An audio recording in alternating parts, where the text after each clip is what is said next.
elected to defer. So Parker Grothaus will be kicking away. And here is Thomas on the return. Wanye tried to cut it to the left and then retreats, and look at the coverage unit.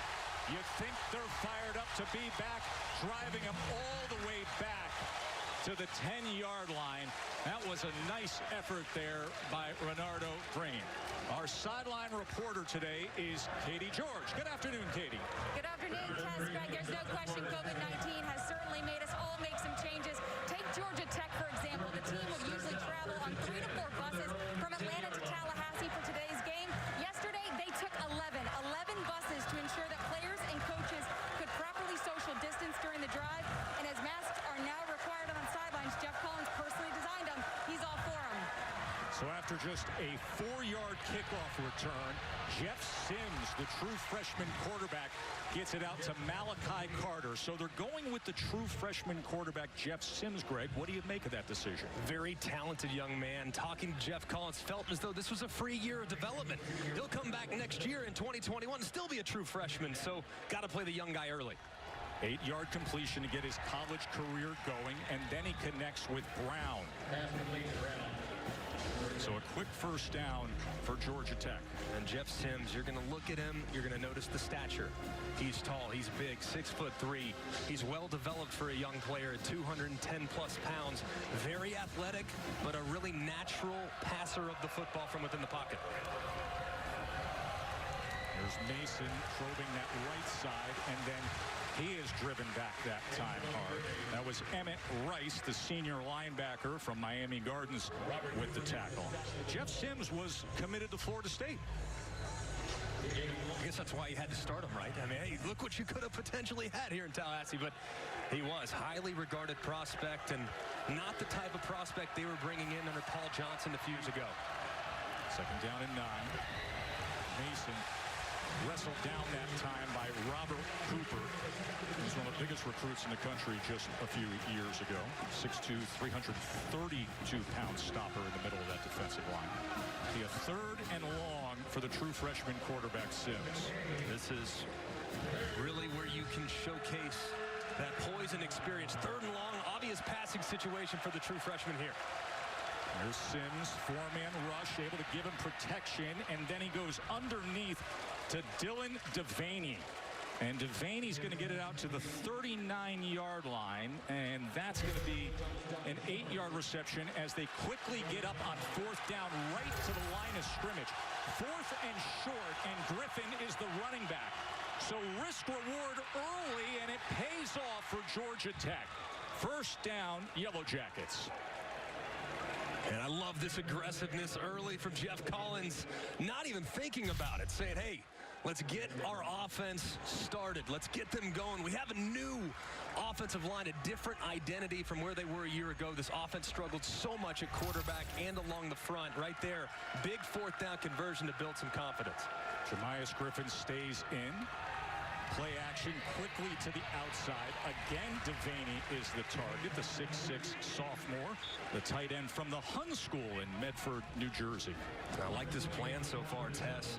Quick completions, mixing run pass, but more importantly, keeping the Florida State defense off balance, some misdirection, showing something to the right, hitting it back to the left. It's been a good start so far for the Yellow Jacket offense.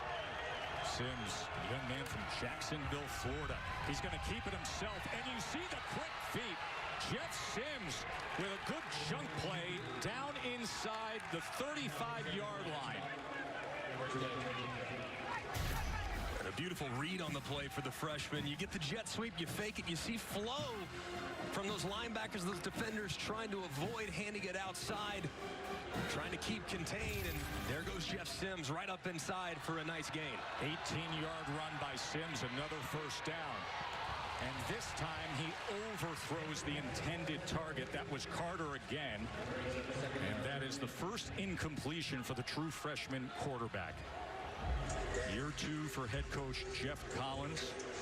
Last year, a 3-win season. Of course, a couple years of success at Temple prior to that. He is all about upgrading the talent. Great recruiter, and he's already reshaping this roster well.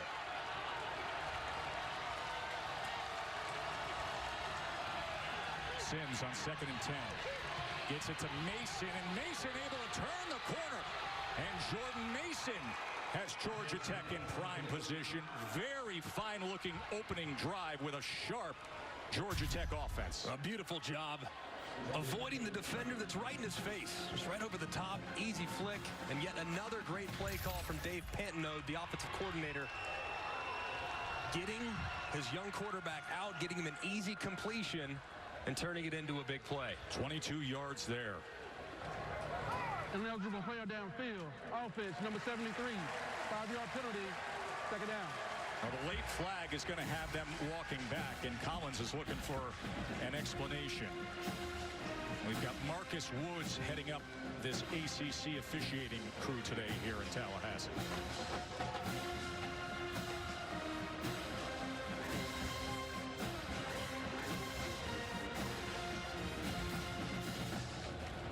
It's a big penalty right there. So much momentum right after the big play to Mason. Sometimes you see that, though. Those offensive linemen, they get bored along the line of scrimmage. Yeah. They want to release downfield. You got to make sure they're cognizant of where the football is and don't release a little bit too soon. You know, it's interesting because that's really the key piece to the development of this program is the transition of the offensive line from what the offense was to what they now will be. Georgia Tech, they're first. 9. Now he comes here to rebuild Florida State. After the penalty, here is Mason, and Mason is taken down after a gain of about just 2.5. That was Josh Griffiths with the tackle for the Noles. So they were marching down the field. They get the penalty that brings them back out of the red zone, but still, you start a true freshman quarterback, and you see a well-managed drive, and now trying to get out of a hole with a 2nd and 13. Sprint right for Sims. Looking downfield, and it is intercepted.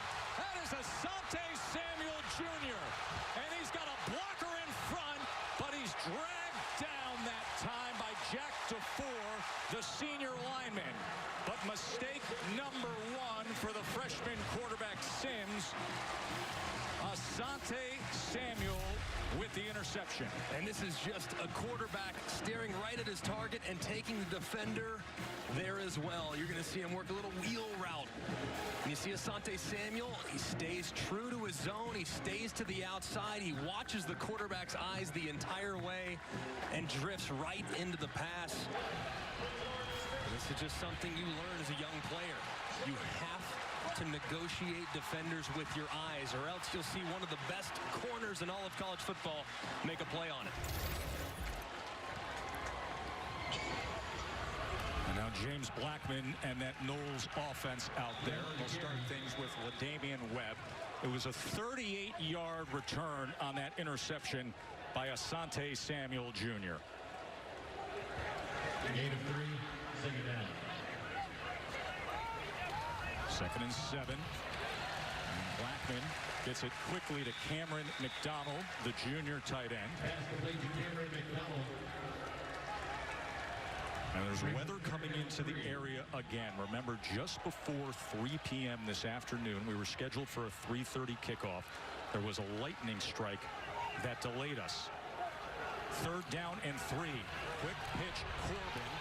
And Corbin was met right away and then worked his way to that line to make. Excellent second effort there from Jashawn Corbin. Just a quick pitch, try to jump into leverage. And Georgia Tech was prepared for it. He rolled out of initial contact, fell forward, and converts for a big first down. Folks, we want to let you know, because of lightning in the area, we are down to 2 cameras right now. 1st down and 10. Safety precautions being taken. Jet sweep here. This is Webb picking up a block to the outside, and he makes it down to the 33-yard line with Damian Webb. So we have the sky camera look that you become accustomed to, and then what we in the biz would call the high end zone. So 2 cameras working right now here in Tallahassee is for the safety of our camera people. We had to release them from other positions. 2nd down and 1. Blackman with time. Downfield and gets it complete. And once once again, that is Cameron McDonald, his big target tight end. And it is 1st and goal, Noles. I love the play. 2nd and short. Big play over the top. And look at how Blackman, eyes start to the right, work a defender away, and he throws almost like a back shoulder. And great adjustment by McDonald on the big catch. 27 yards there. Jet motion here, trying to get the edge and tiptoeing his way inside the 5-yard line that time was Webb. This Memphis offense that we saw for so many years now starting to obviously take shape in the garnet and gold. They're so good at making it easy on the quarterback and getting defenses to run sideline to sideline. You have to cover every square inch of this Mike Norvell offense. 2nd and goal. Blackman sprint right to the end zone. First touchdown of the year, Florida State. It's in the hands of Keyshawn Helton.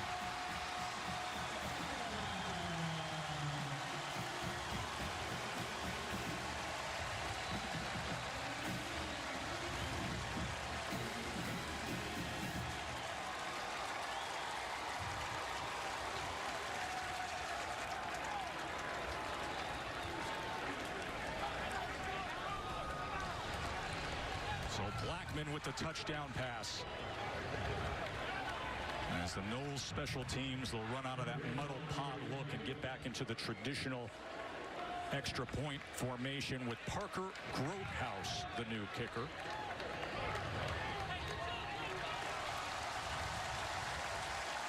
Allowed here into Doak Campbell Stadium. That play is now being suspended with the threat of severe weather in the area. For more on that, here's Katie. Guys, I spoke with an official who said his crew got word that we had lightning strike in the area within 8 miles. That's the radius. If it happens within 8 miles of the stadium, there is an automatic 30-minute rain or lightning delay. If we are to have more lightning from every strike, the clock resets at 30 minutes. So the hope is it was just a one-and-done situation, and we'll have the guys back out here shortly, Tess. Junior all to arrive here to game day. James Blackman trying to extend the play, and he will throw it away. And you're watching this game and you say, hey, it sounds and it looks a little different than the football we've seen so far this year, and that's because they allowed 19,500 fans to come into the game with these Doak Campbell Stadium COVID policies. Now, as of a week ago, they were planning on having tailgating. They scratched that, but still, you went around town, you saw some private lots where folks were doing the traditional tailgate. Here's Webb now, not much there at all, as he was met and driven back. That was Mike Lockhart getting pushed back there up front for Georgia Tech.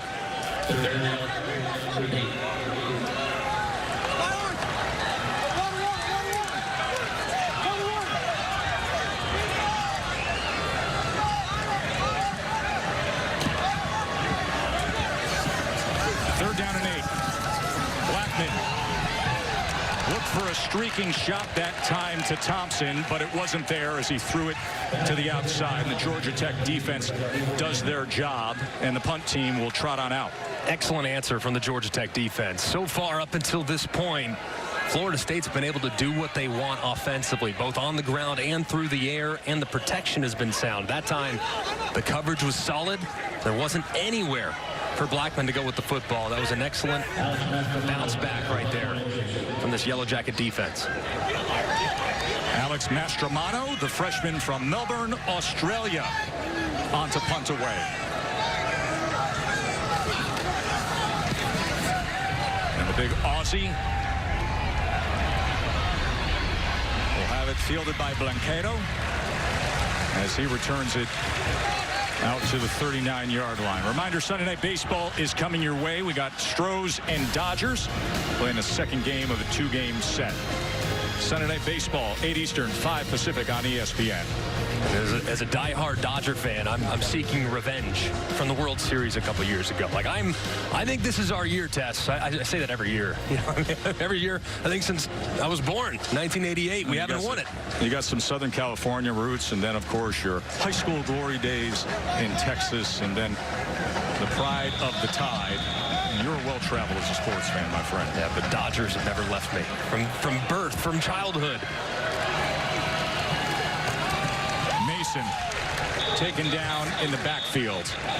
The flag is down as well as Leonard Warner and Deloach were able to meet up with him there. Offside. Defense, number 11, lined up in the neutral zone. 5-yard penalty, first down.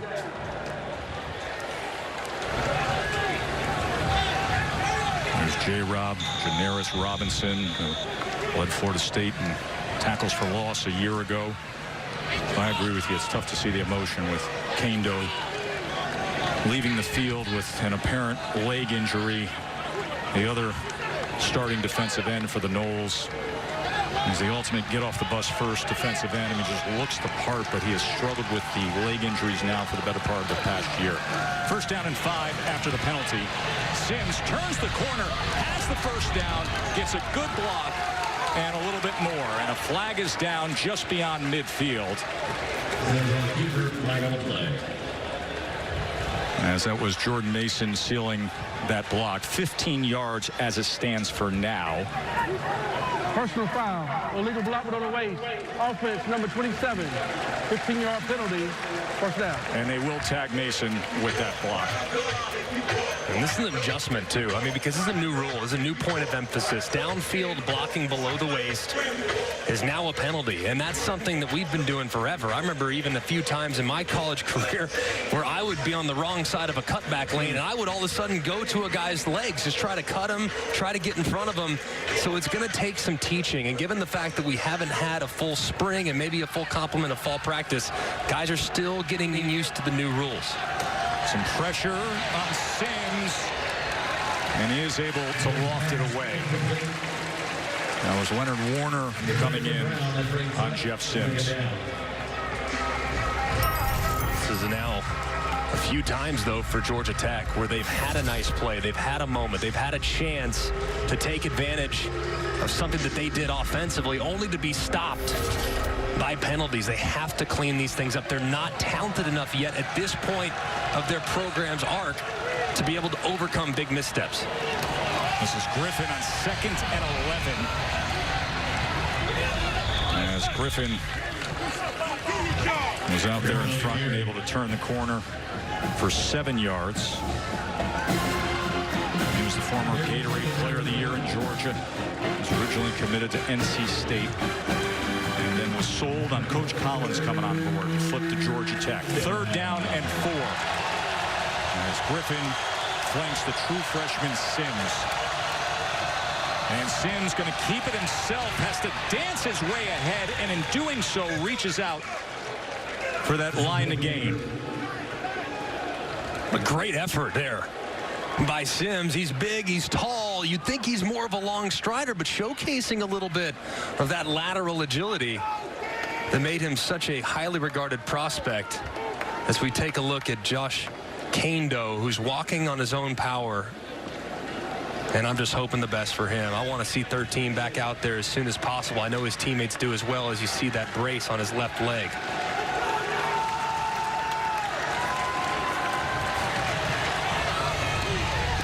Mason wiggles free. And a good chunk play for Georgia Tech. Let's go to Kevin. Thanks, Greg. Now let's go to South Bend and take a look at today's Capital One rewarding performance. Kyron Williams, 112 yards on the ground, 93 through the air, a pair of touchdowns. Notre Dame in their ACC debut, they beat Duke 27-13. Back to Tallahassee. Tess? Thank you, Kevin. Ian Book with 263 yards passing today. As this is complete to Sanders. Adonicus Sanders with the reception there from Jeff Sims. You know, Jeff Sims, you talk about true freshman quarterback. You say, well, an early enrollee, so he gets a jump start. Not during COVID. Right. Remember, spring was cut short. Guys were sent home, so not the case. So this is even more impressive that he's out there. Now he goes to the other side to Jalen Camp. And Jalen Camp will move the chains. Jalen Camp, who is such a great athlete at 6'2", 220 pounds. And now tempo from Dave Patenaude, the play caller for Georgia Tech. Sims. That is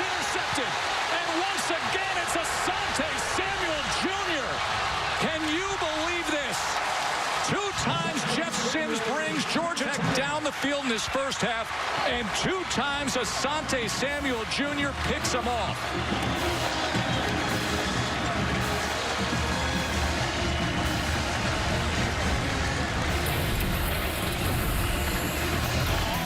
Another mesh concept. You're going to see it right here, but the eyes of Asante right in the backfield. He's waiting for it. Picks it off like stealing candy from a baby as Seminoles take over. I got the fuse, you got the light. I got the all of y'all. Jocelyn corner.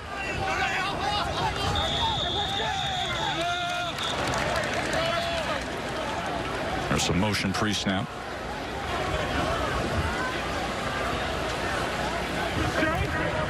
False start. Offense number 51. 5-yard penalty. First down. So 2 interceptions in the first half. A couple years ago, Levante Taylor did that for Florida State at Florida back in November of 2017. And now here is Asante Samuel Jr. with 2 picks in the first half to start his season.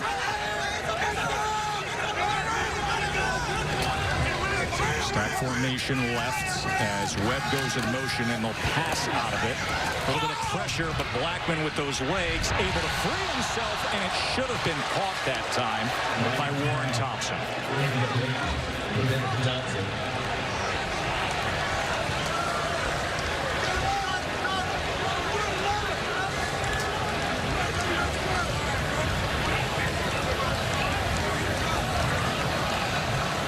At some point, I want to see this Florida State offense start to put it on the ground a little bit. They've gotten James Blackman into a nice rhythm. The receivers have all gotten started, gotten some looks. At some point, they got to start establishing this run with Corbin and Webb. Only have 44 rushing yards so far.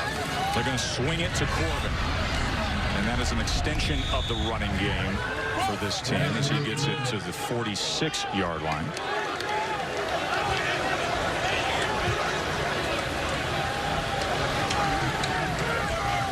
Terry also, for the most part, has been relatively quiet. Now, they're going to move him around, and here in a 3rd down situation, you're going to see him here at the top of your screen as he tries to get set.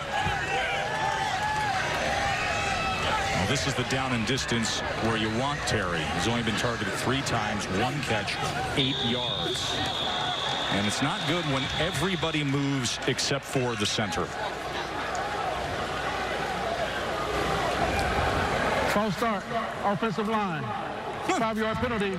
3rd down. All y'all. Just everybody. Everybody.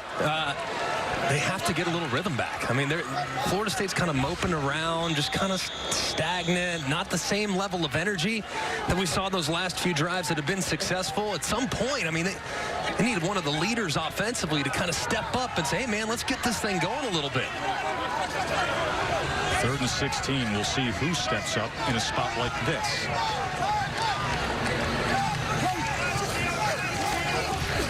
Blackman, plenty of time. Ran out of options and throws a pickoff. Quez Jackson. That was just served up for Quez, and he said, yeah, I'll take it. Thanks. Flag is down at the 43-yard line. Those are the kind of errors that they're trying to have Blackman avoid. Be more consistent. Immediately a talk with Mike Norvell. An interception. After the play, personal foul. Lay hit on the passing team, number 55. 15-yard penalty. First down.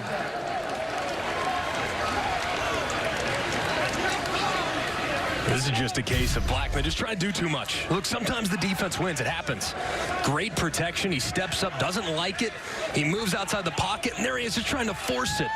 On 3rd and super long, sometimes the best outcome is actually an incompletion. Right there, for as well as he's played throughout the first 25 minutes of this ball game, Blackman right there making a catastrophic mistake, just trying to do a little bit too much. Just throw that ball away, say uncle, punt it away. Your defense is playing well.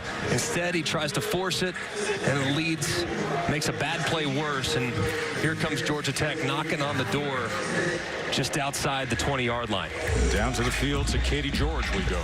Guys, prior to that interception, this offense on Georgia Tech sideline sideline was looking bleak, very down on themselves. Nobody was talking. It was almost quiet over here. And then the interception happens, and everybody is re-energized and on their feet. Well, you got to do something with it, and instead, it's a sack.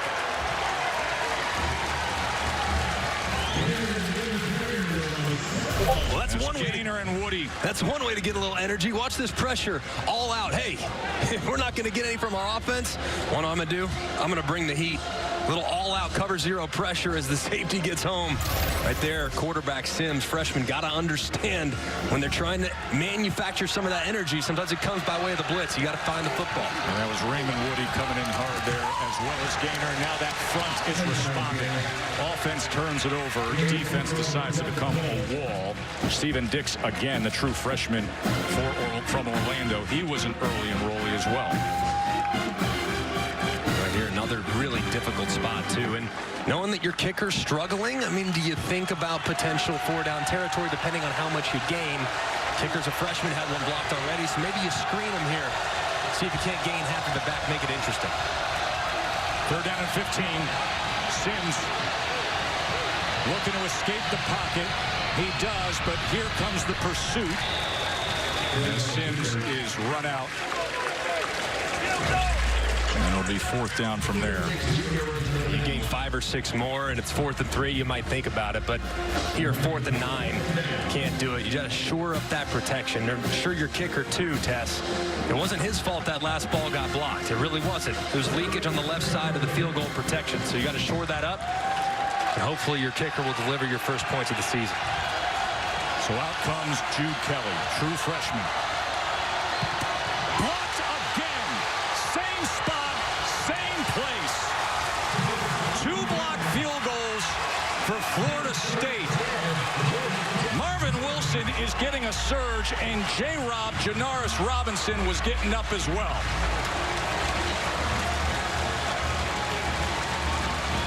And what a nightmare first half for the true freshman kicker, Kelly.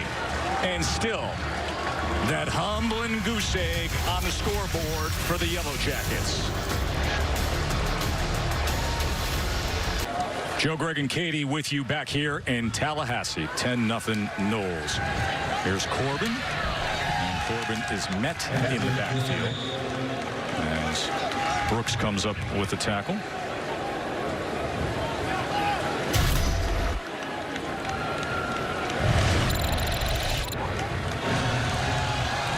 Kelly, between the ops time and the need to elevate that left side of the line having to protect, it has been a rough go of it. 2 field goal attempts, 2 blocked field goals for Florida State. 2nd and 12.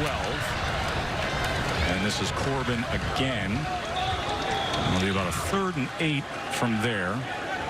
I'd like to see a little more of this from Florida State, man. I mean, hey, your quarterback just threw a bad interception, and they haven't once really tested the middle of this Georgia Tech defense. I want to see their running backs go north and south on all the drives moving forward, especially, too, if they can get a conversion here on 3rd and medium.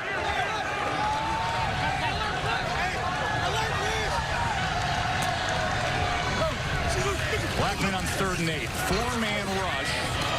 Blackman extending to the right and throws it away. And that might not look like a good play, but for the quarterback, considering the mistake you just made by throwing it to the other team and being flushed to your right, hey, we can live with that. Like, that's progress. That's not making the same mistake twice. Blackman there allowing his punt team to now go on, but they got to find some answers offensive, and I think it comes by way of trying to run the ball north and south, which they have yet to really commit to at this point of the game. So the Aussie Mastromano will drive this ball down to about the 20, and that's where Ezzard will take it from there as he quickly gets beyond the 30-yard line. And now for today's Aflac trivia question. Aflac. James Blackman, 2nd quarterback in Florida State history to throw at least 3 touchdown passes in 5 straight starts. We asked you, which Noles quarterback in history was the first? There's just too many good ones to choose Well, they from. have. Great history, right? 3 touchdowns in 5 straight starts. I'm going to go with Jameis Winston. Now, don't you do radio every day with Danny Cannell? I do, but I would never pick him for that stat. Griffin struggling to get back to the line of scrimmage. Leonard Warner in that middle linebacker spot brings great leadership to this group. He started all 11 games of his season last year. You know what I like about Warner? Adam Fuller, defensive coordinator, said to us, guy comes up to him and says, listen, how can I get better? Yeah. That's all I want. How can I get better? And you hear that out of a senior, you got to like that attitude. There's Griffin again, this time on 2nd and 10, and he found that seam. And I'll have them in a 3rd and a long one.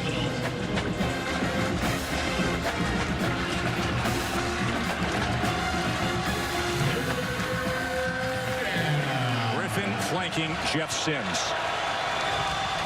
And he will move the chains for Georgia Tech.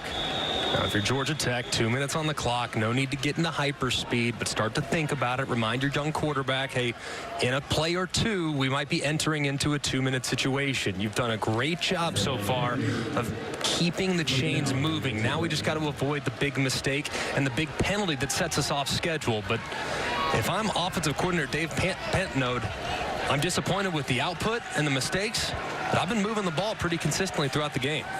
First down. Just over 2 minutes here in this first half. That was dangerous as it went off the hands of Brown. And he had Jones coming in trailing right behind him.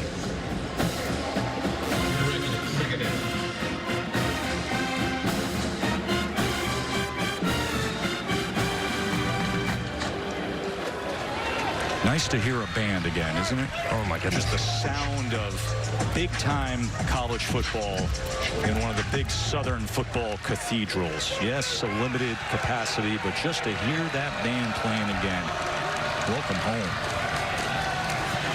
Sims escapes for a moment, turns the corner, and is able to wiggle his way to midfield. He has some escapability. Yeah, he can move. I mean, he really can. I've been really impressed with the way he's moved around the pocket and has found some opportunities with his legs. Now, the accuracy's been excellent, but there is one part of his game that he's going to have to iron out, because he can run it, he can throw it with accuracy, but the decision making has got to improve, and that's going to. Over the course of time, he's only going to get better, only going to get sharper, and his ability to see the field and digest the field will improve exponentially over the next few years. True Thompson, who was down at the end of that play. Well, we asked you the Aflac trivia question. We were lauding the efforts of James Blackman as he had 3 touchdown passes, 5 straight starts in his Florida State career. Does have a touchdown pass today as well. And he's the second Noles quarterback to ever do that. 3 touchdown passes in 5 straight starts. You got to go all the way back to 68. Capelman. When you think about the modern history of the Noles, all the great players.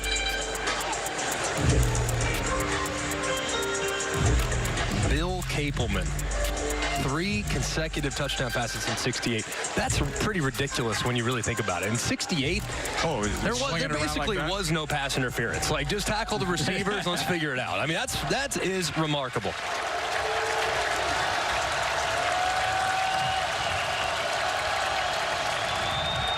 Third down and 3, and that should have been picked off. Emmett Rice, right in his hands, and was thinking pick 6 all day.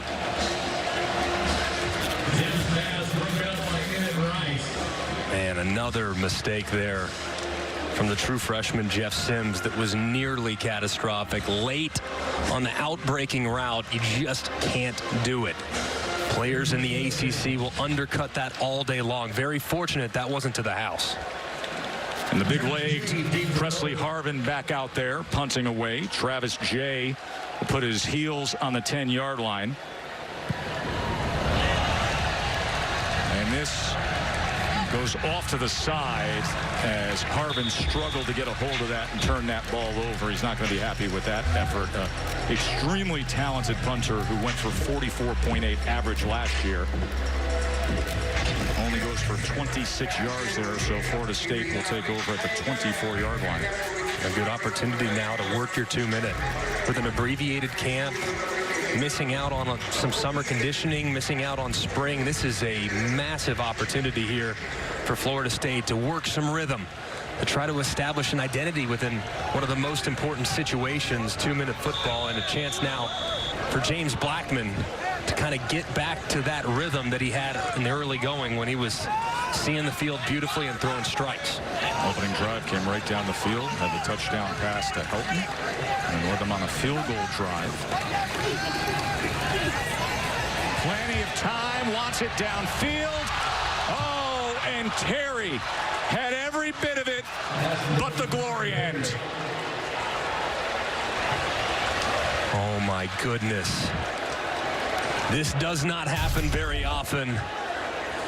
You got Tamorion Terry working a corner route against a flat-footed safety in Tariq Carpenter, who's 240 pounds, more of a run-stopping safety. They got the matchup they want. It was a beautiful throw. It was a beautiful design. And Terry not able to bring that one in. Just a shocking drop from their most reliable wide receiver. Dante Lucas is down, the starting left guard. But, I mean, Terry, and this is a guy, that is what he does. The downfield receptions. Remember, he had the 91-yarder in the Sun Bowl last year. That was the 7th longest pass completion in Florida State history. He's had 5 touchdowns, over 70 yards at Florida State. And if you're a quarterback, you're just walking right over to Terry and you're saying, hey, man, dude, you're one of the best in the country. Guess what?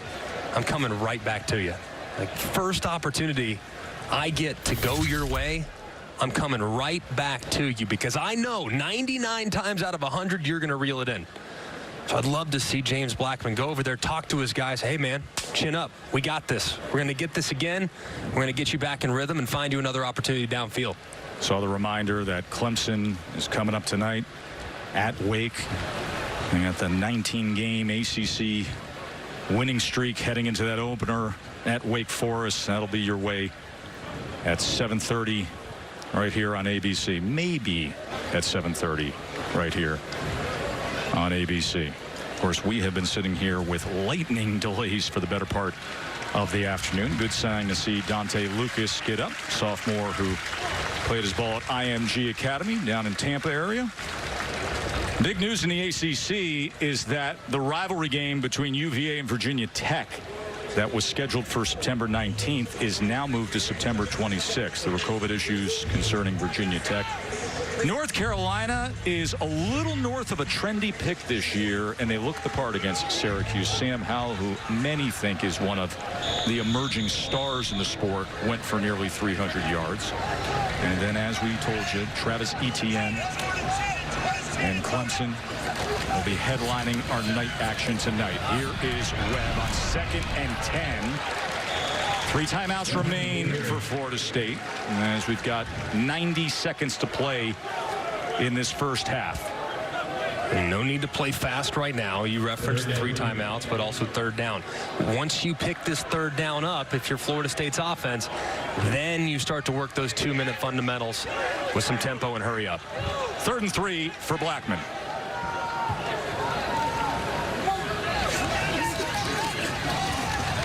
And he just settles in on that line to gain and hooks up with Cameron McDonald.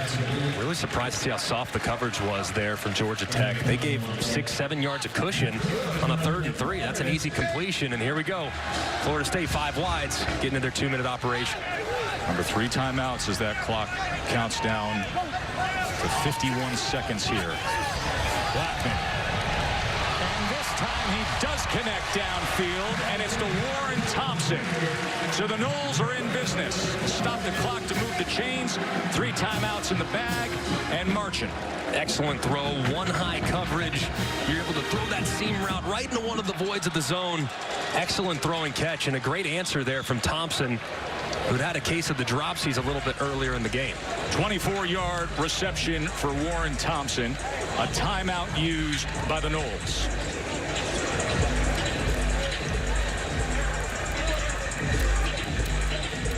so many question marks concerning the offensive line. You know what it's been in recent years at Florida State. But no question mark when it comes to the skill positions. And you see with what Thompson can offer, what Helton can offer. Remember, he had the touchdown pass and catch earlier. And knowing Terry and how explosive he is downfield, the complement of running backs, and if Blackman can play more matured with his physical gifts, they are dynamic at the skill position. They are, and you have to also be encouraged by the growth that we've seen along the offensive front. I mean, more often than not, Blackman, there have been a few moments where there's been a little pressure, maybe a little leaky in the protection, but all in all, he's had ample time to find guys downfield. He's been able to do so more often than not. 39 seconds, trying to add to the lead here before halftime. Shovels it ahead, and Corbin secures it. Coming up at halftime, we'll hear from Kevin Negandhi, Mark Sanchez, and Booger McFarland. They're in the studio for the State Farm halftime report. Some shockers earlier today with what we saw, including a top 25 team going down.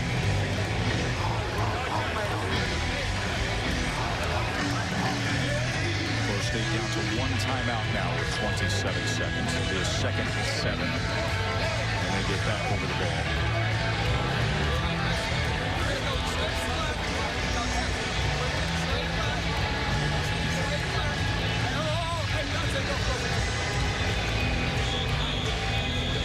Not a good day earlier today for the Big 12, was it, Greg? It was not. Not with Kansas State falling.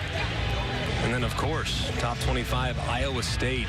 A lot of people thinking that the Clones could make some noise this year. Well, didn't make much noise there in Jack Trice. After University of Louisiana, and Billy Napier gets a massive win on the road for his program. Bobbled the snap. Blackman then secures it. And an awkward pass as there was a lot of traffic around him, but it'll leave 25 seconds and a 3rd and 7 for the Noles. Georgia Tech starting to ramp up the pressure in the front just a little bit. You're starting to see some games, some movement. And for the first time, really, in a couple plays in a row, we've seen defenders right in the lap of James Blackman. Hasn't given them enough time to locate a guy downfield.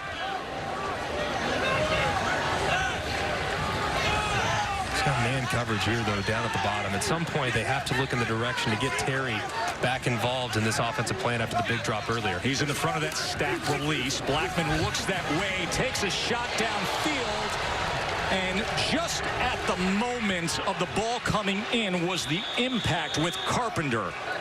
And both men are down at the end of that play. Terry and Tariq Carpenter. He took a big hit right when he was trying to secure that ball. Yeah, I mean, going over the middle, Blackman throws it in really tight coverage as you see the safety.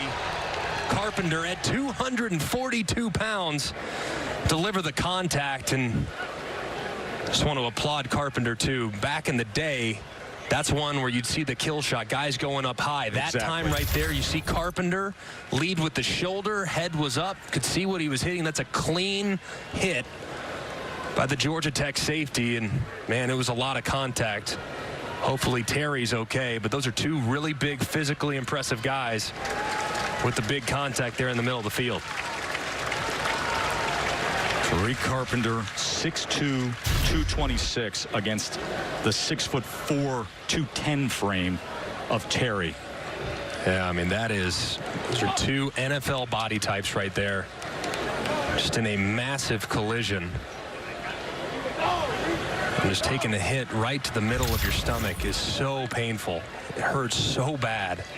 And Terry right there leaving it all on the line, trying to reel it in for his quarterback. Just unable to get it done. His Carpenter's back on the ground trying to collect himself.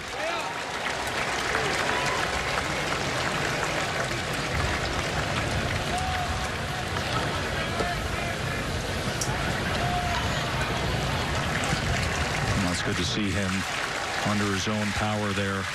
Tamarion Terry, one of the most dynamic playmakers, and you can see Carpenter getting some help off the field.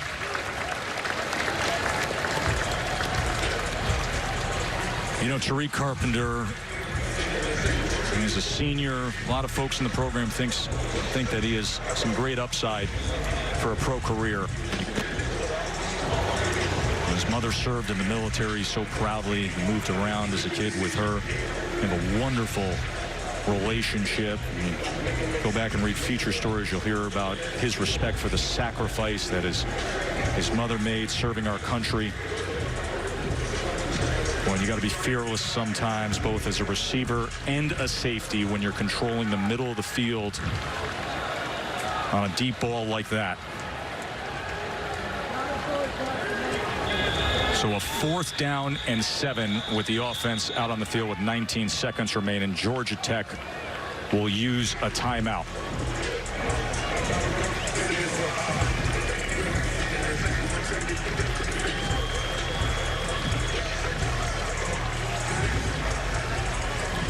This has been a strange and long winding road here in Tallahassee today that started with bad weather. We were supposed to kick at 3:30. We didn't kick until 4 o'clock because of lightning pregame. And Georgia Tech came right down the field, starting a true freshman quarterback, only to see Asante Samuel pick it off, bring it back 38 yards. And Florida State came out there with James Blackman in control and capping it with Helton's 3-yard touchdown. And then at 4:16, right after the extra point, they said, everybody run away because animals are pairing up and an arc is coming down. It was raining sideways here in Tallahassee, so we had an hour and 15-minute delay. 4th and 7. May as well throw it downfield, James Blackman, but instead he's going to be able to run it and leave 8 seconds on the clock and get that first down. And they have a timeout in their back pocket. You spike it here. You spike it here, then you try to center it. Oh, man. The clock wounded too quick. Didn't have enough time. They have to be a little bit faster with that operation. Try to center it for your kicker. Those are all things that you'll iron out over the course of the season. Understanding a clock situation, how quickly you have to operate.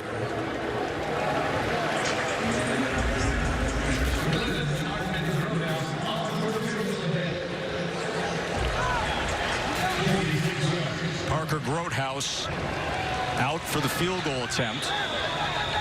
This from 46. And Georgia Tech will exhaust their timeouts. Blackman can move now. Blackman can move now, can he? Yeah, he can. Right there, I think they were a little uncertain as to whether he was in or out or what the situation was. Man, this is great escapability. I mean, sure 4th down, got to have it situation. The pocket collapses around you, and I like the little nuanced pump fake right there. I don't know if you saw that with his right hand, just a little bit of a pump fake. We see NFL guys do it all the time. Aaron Rodgers does it all the time. So many guys do that. I've seen Deshaun do it. They do it really, really well. And what that does, just buys you a little bit more time before those defenders that are covering, before they collapse on the quarterback. So that little itty-bitty pump fake buys you maybe an extra half yard, and that might be all you need to convert. That was really well done there by Blackman.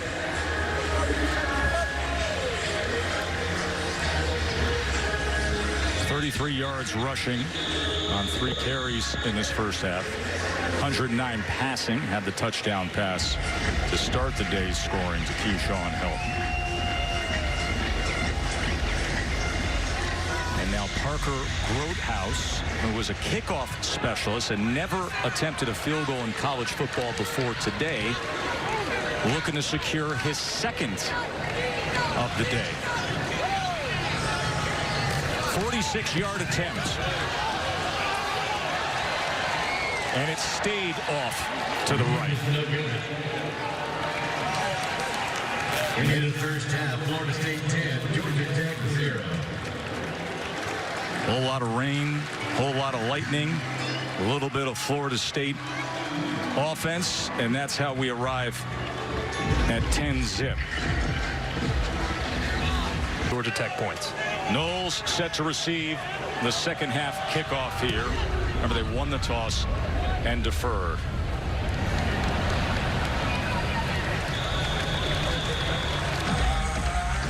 James Blackman in that first half passed for 109 yards. The touchdown toss. And then threw a really ugly interception. Also ran for 33 yards.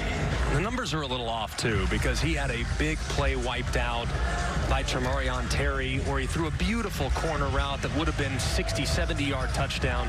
We saw also a couple more drops from a couple of his wide receivers. So the stat line would indicate it wasn't a great first half. He was actually quite solid with some of his accuracy. And outside of the one pick, made pretty dang good decisions as well. Remember, Terry took that big hit before halftime.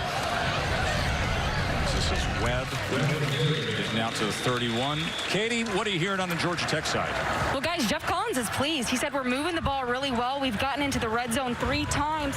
We just haven't finished it. He wants to see Austin King get more height underneath his field goals. And, of course, he wants Jeff Sims to limit the turnovers, but he wants him to keep his poise. He feels like he's playing well, and if they keep battling, they're going to have confidence going into this game late. I agree, Katie. That first drive deep into Florida State territory before the turnover, then a couple other drives that had the field goal blocked. As good job filling and fitting up that run by Oliver as Webb just got back to the line of scrimmage. So it'll be 3rd down for the Noles. Blackman quickly gets it to the outside and into the hands of Terry for a first down. The big conversion there from Florida State. Try to get that first drive of the second half going. Maybe the most important drive in all of college football. That first offensive possession of the second half. Who made the adjustments? If the offense can come out, get some points on that first drive, the likelihood of them winning increases dramatically. 7 yards there from Terry. Blackman goes to the other side. Coming back for it again is Tamarion Terry. Took that big shot to the midsection when Tariq Carpenter was closing on him in the second quarter. Comes back, a couple of catches to get him going in the right direction here in the second. I love it, too, because he had that drop, that big drop that he was kind of sulking, head was hanging, and was disappointed. And what do? They come to him, has a drop again over the middle after the big collision, and then here in the second half saying, hey, we got to get Terry going. Let's get him 2 completions early. Webb probing, spinning, and finding just enough to the 43. I'd like to see just a little bit more of this from Florida State. In the first half, their running backs had only 9 carries. And I'm seeing what Georgia Tech's doing, especially on the zone read game. They're trying to get James Blackman to pull it on the zone read, but at some point, they got to see. The weather has been maybe the biggest storyline outside of the mistakes, the miscues. It's week 1. It's to be expected. Both these teams trying to clean things up in the second half. Pacific Life game summary showing Samuel's 2 interceptions. Deep shot here, well overthrown. As he was looking for Wilson as the intended target. Kind of like that play there. Just take a shot. You got one-on-one coverage. 3rd and 6. And, hey, we could be thinking 4-down territory here. With the way our defense is playing, and the fact that we have forced a few mistakes from Georgia Tech, might be 4-down territory here. So see what they dial up. So they maybe get 5 or 6. Potentially think about it from 4th down. 3rd down and 6. He's going to pull it. Blackman to the edge and scoots out right at that line, you see. I like the call. You have the opportunity to potentially go for it. Keep it on the ground to see if you pop one. At least give yourself the option. Of course, they did convert. Just got nearly enough. Just barely enough. 3rd and 6, and he goes for 6. Empty set here with Corbin in the slot to the top.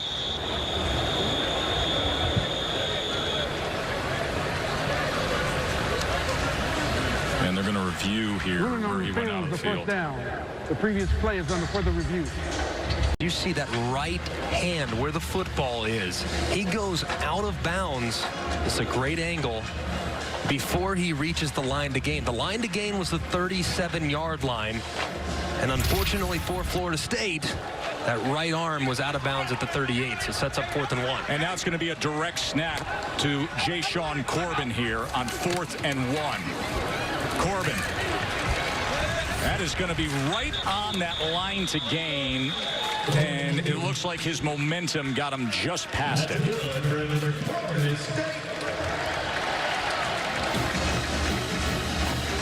And let's go to the studio, check in with Kevin. Joe, time now for our Protection Spotlight, brought to you by Allstate, where take a look at a great touchdown play at Pitt. Kenny Pickett has the time. How about the wide-open DJ Turner Pickett, 277 yards. Pitt wins 55-0 over Austin Peay. Back to you guys. Thank you, Kevin. First down for the Noles, converting the fourth down. Downfield, incomplete, as he was trying to connect with Corbin, who had leaked out of the backfield and took a big hit that time.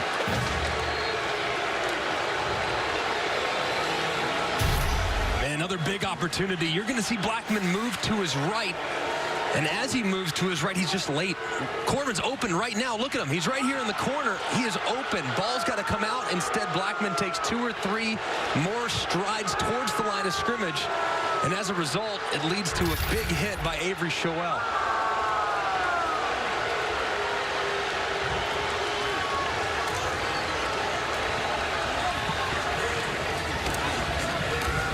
Second and 10. Flag comes in, as they kept it on the ground with Tofili.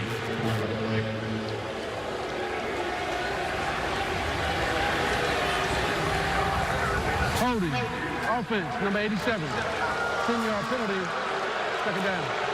I'm going to tag Cameron McDonald with that.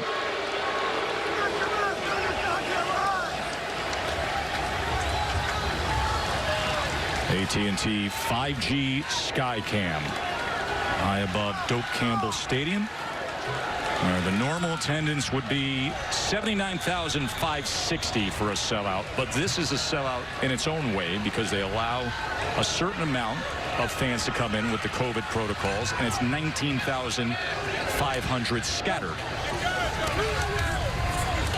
Second and 20 after the penalty, and that could have been picked. That was Miles Sims breaking on the ball. Brings up third down. Just physical on the perimeter. You see the slightly undersized Helton on the outside, and you see that contact. You see where it looked as though Sims grabbed that shoulder pad. I think he could have very easily called pass interference right there. The official didn't see the contact, didn't see the grab, and as a result, it almost leads to an interception. Third and 20. 3-man rush, drop 8, Blackman pressured and taken down, and it was David Curry, the senior from Buford, Georgia. David's been such a productive, heart and soul kind of player for this Tech defense. A 3-man rush, and it results in a sack. It's got to be frustrating. You just see these 3 guys taking off, and then Curry, number 6, right in the middle of your field, is kind of in spy mode. And as soon as Blackman steps up in the pocket towards the line of scrimmage, Curry triggers and brings him down for a sack. Mastromano looking to pin. Blancado lets it run in, and it goes into the end zone.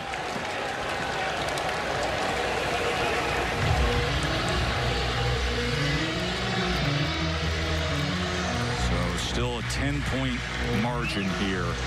Georgia Tech's been able to move the ball, just hasn't been able to finish in that first half. Katie.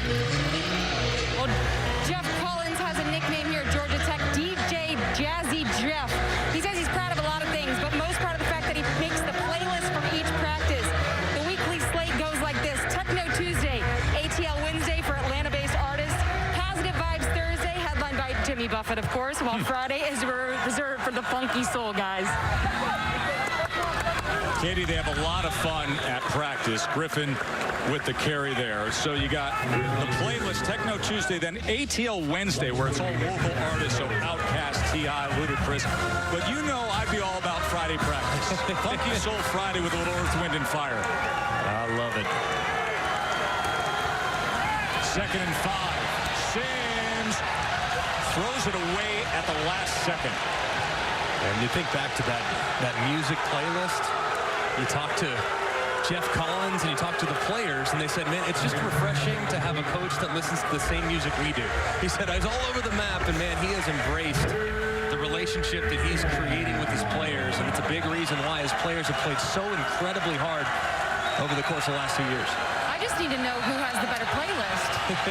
Third So down and Greg. 5. And a good job by Jeff Sims lowering his shoulder at the last moment there to move the chains.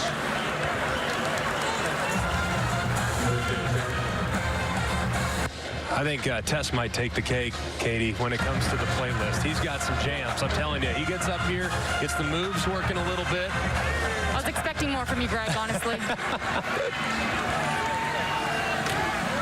Jet motion here with Brown.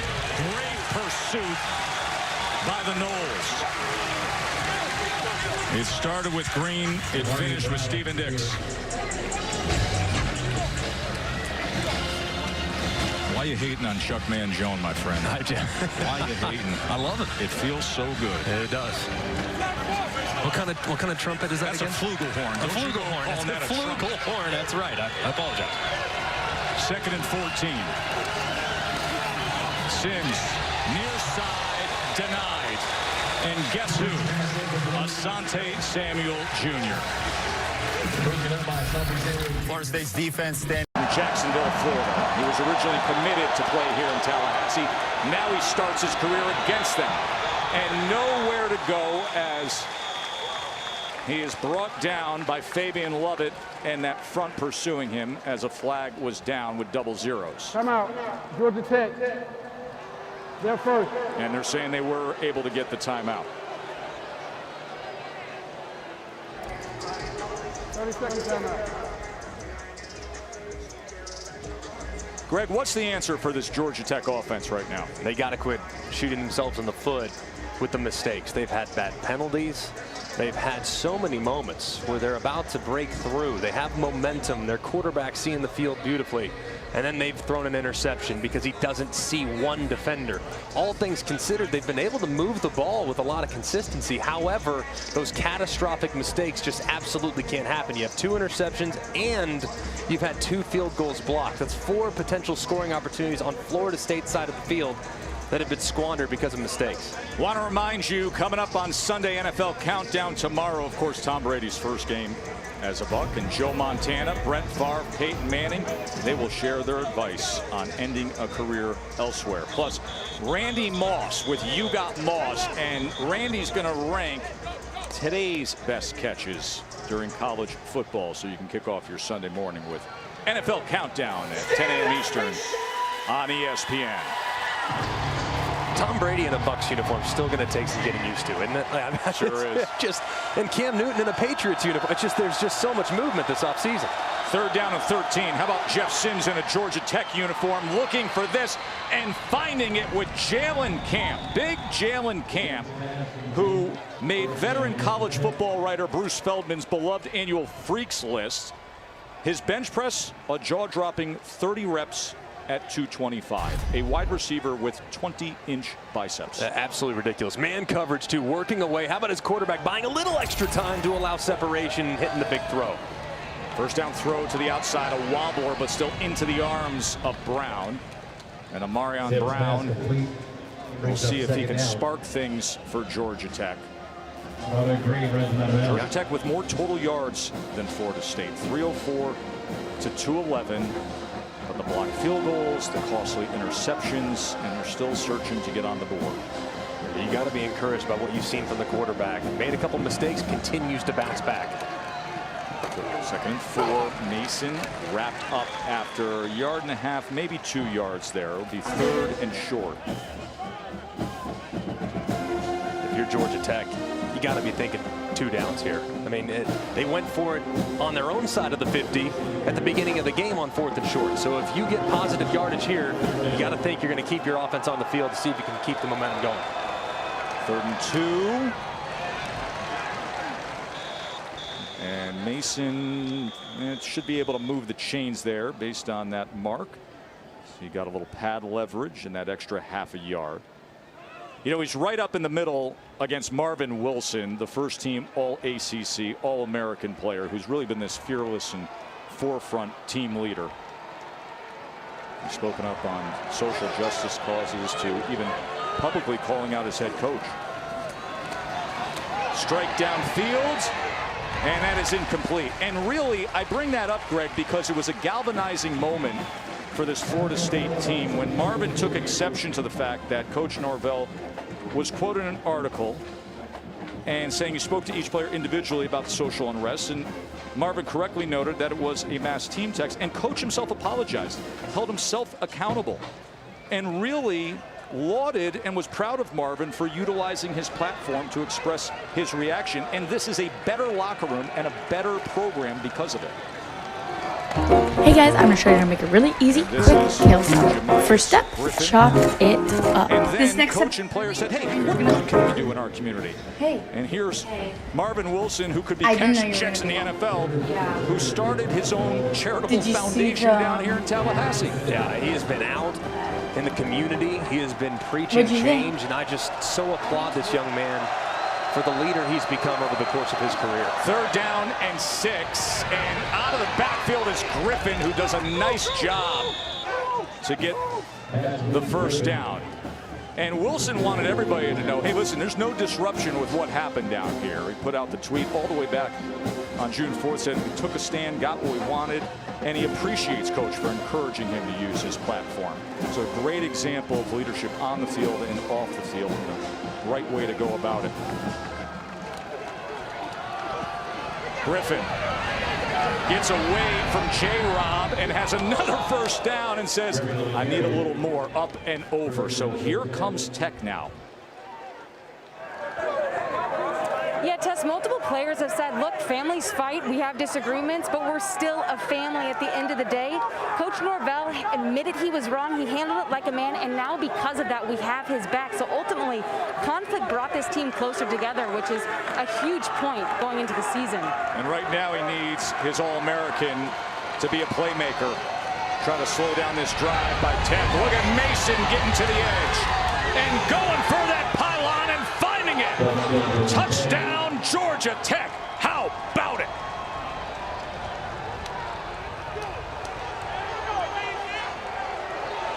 "19-yard touchdown run, Jordan Mason."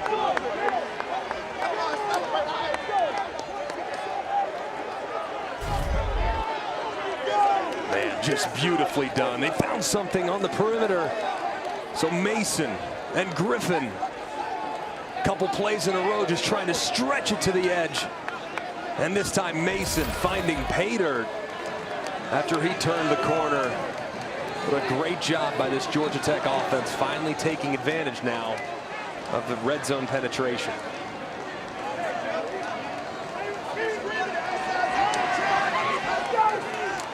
And Jude Kelly puts through the extra point.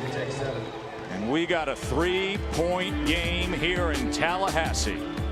Tech is right back in it, aren't they?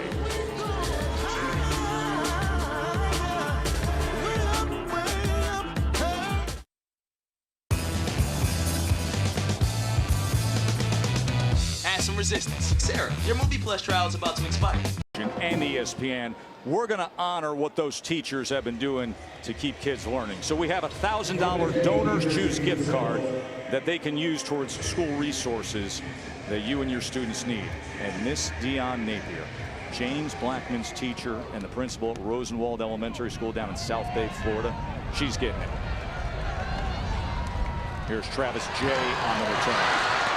Good spin to get out to the 30. And let me tell you something about Miss Napier, because when we were talking to James yesterday and we said, who was the teacher? Who was that person in your life that was so instrumental? And he brought up Miss Dion Napier. Boy, did that smile light up the room. Oh, man, it was awesome. It light up the room. It's just amazing the impact. Amazing the impact the teachers can have on young men. And he spoke glowingly about her and was just so moved.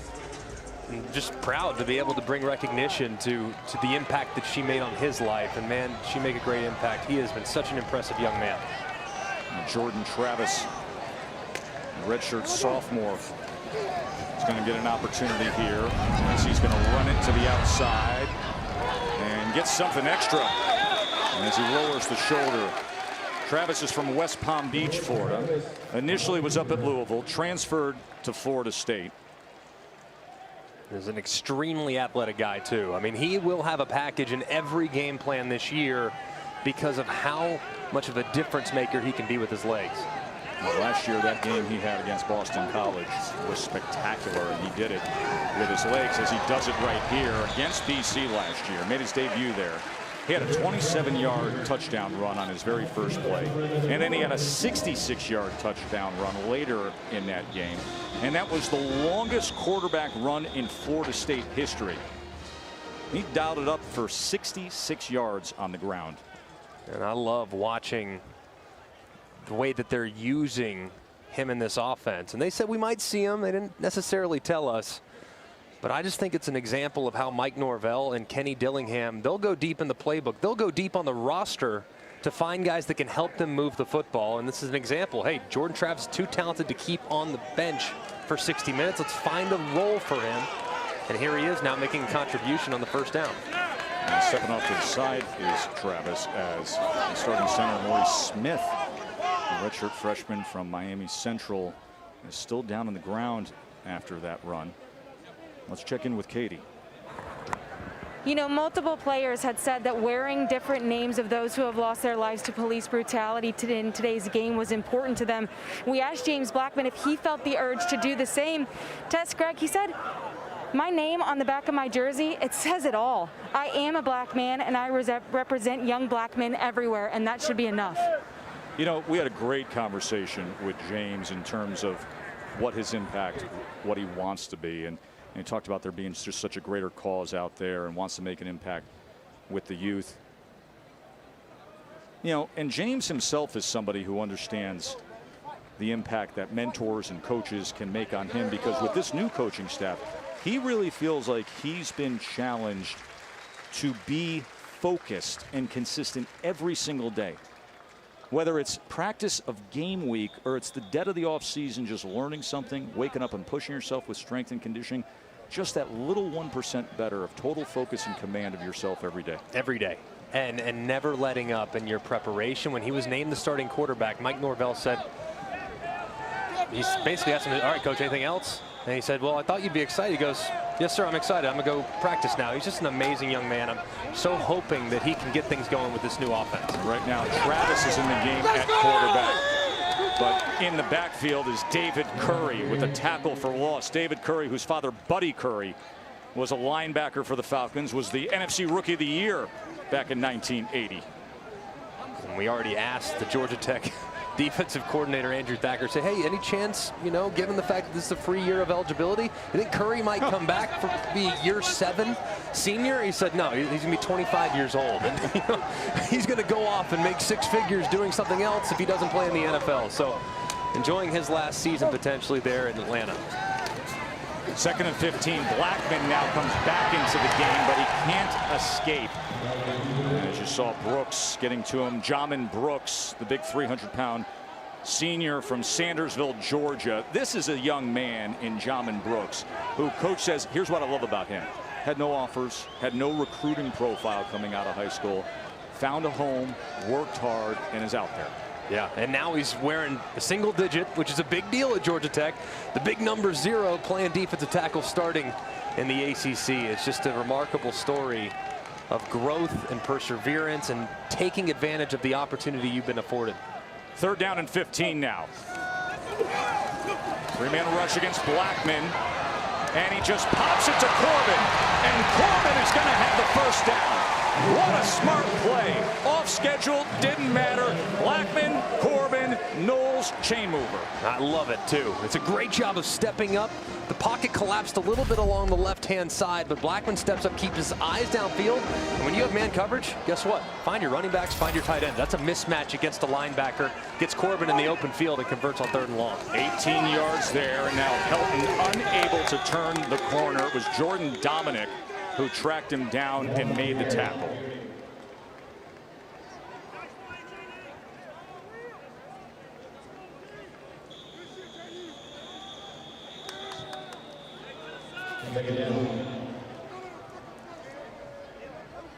Want to remind you the 51st season of Monday Night Football kicks off with our annual Week 1 doubleheader.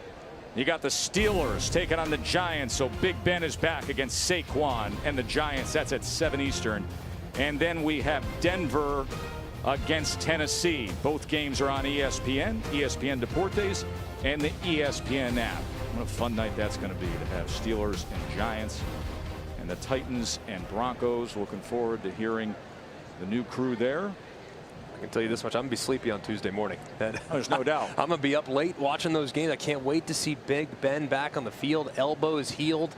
Hoping to see a full season of him, a healthy Big Ben. Last time we saw him a couple years back, I mean, he is certainly still capable. And then, of course, Saquon Barkley, what a star there for the Giants. Caleb Oliver is slow to get up. Defensive back for Georgia Tech. 3-point game. A game that saw Georgia Tech move the ball between the 20s in that first half. But then the costly interceptions. Asante Samuel Jr. had 2 picks in the first half. Had a 38-yard return on one, a 36-yard return on the other. You know, and you sit back and you think about a guy who carries that name because his dad, of course, 2-time Super Bowl winner, Asante Samuel Sr. Asante Sr. had 2 interceptions in a first half once in his entire pro career. Guy played 178 NFL games. Junior's played 25 college games, and he did it today. I love it. And I can assure you, now that that's made it, I'm sure Asante is so proud of his son, but it'll be a little smack talk, you know, a little smack talk there between father and son. Here's 2nd and 10. Shallow cross with Wilson. Ball comes out at the end, and Florida State is able to recover, as that was LaDamian Webb who was trailing the play and had his eyes up. 2 downs to get it. See some tempo here from Florida State. Expect to keep it on the ground. 3rd and 1. And a blow to whistles here.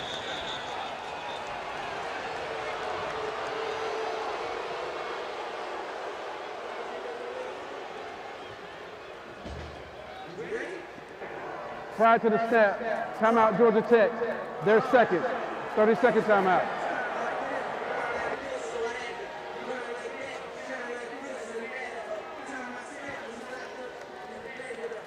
Greg, I got to be honest with you, in understanding the circumstances with Georgia Tech and knowing who's not in action today, they're missing players across that defensive line, knowing they're starting a true freshman quarterback, they've held their own. Yeah, they have. They've battled. I mean, they really have. And they've had so many opportunities, Joe, where if they just make one move one way or the other with a throw where he maybe throws it away as opposed to forcing it into coverage, it's a completely different ball game. They've been able to control and handle the line of scrimmage for the most part. And their true freshman quarterback, yeah, has had some freshman moments, but for the most part has stood in the pocket, has been strong in the pocket, and has had an answer for even some of the mistakes he's made. Yeah, you understand where this program is and where they are on their developmental arc, and then you sit back and you say, I get it. I understand why you would put Jeff Sims out there right away, and the future could be very bright.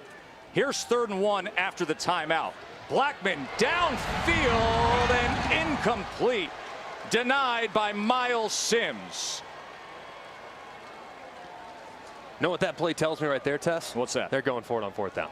No doubt. Yeah, I mean, they fake it, try to get one big over the top. Ball was just a little bit late, and Blackman was getting hit as he released it, so didn't have quite the velocity on it that he would have liked. But expect them now to try to get up there and impose their will at the line of scrimmage. If you can't push the pile a little bit to pick up a 1st down. Jufordue on 4th downs. 4th and 1 here. Jayshon Corbin, who's been in this Wildcat look before. 4th and 1. Corbin, they run the same play as before, and they get the same result. It'll be a 1st down for Florida State at the 30-yard line. ESPN College Football presented by PlayStation 5 as part of Marathon Conference Kickoff. And doesn't that sound great to have major Power 5 conference action on a Saturday? Joe Tessitore alongside Greg McElroy and Katie George down on the field. I want to take a shot right here if I'm Florida State. I want to throw the ball down the field on play action. Instead, Corbin is met in the backfield and then has to work his way back to the line. It was Chico Bennett getting in there. Right now, if you look at Georgia Tech defensively, man, they are not concerned about the downfield throw. Like, their safeties are really close, and they are teeing off on the run game. They're daring Blackman to throw it over their head, and at this point, he hasn't necessarily proven to be able to do so, but at some point on a 1st and 10 and plus territory, they need to take a shot downfield. Left tackle Darius Washington is down at the end of that play.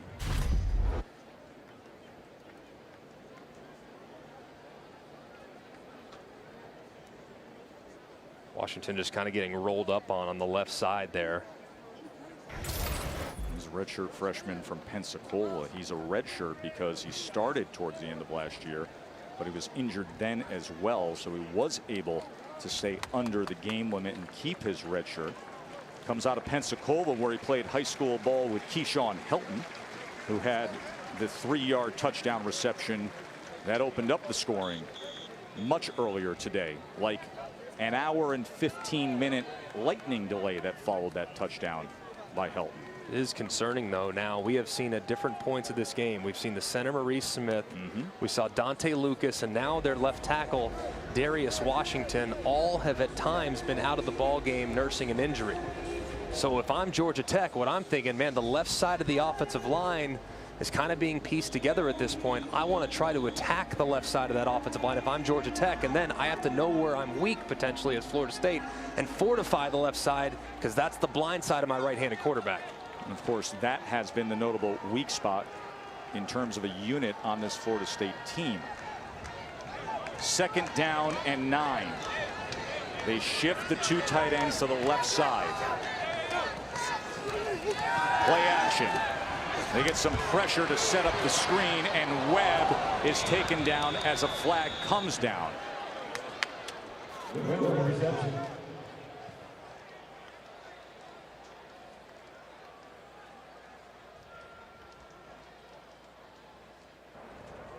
Legal shift, offense, 5-yard penalty, 2nd down.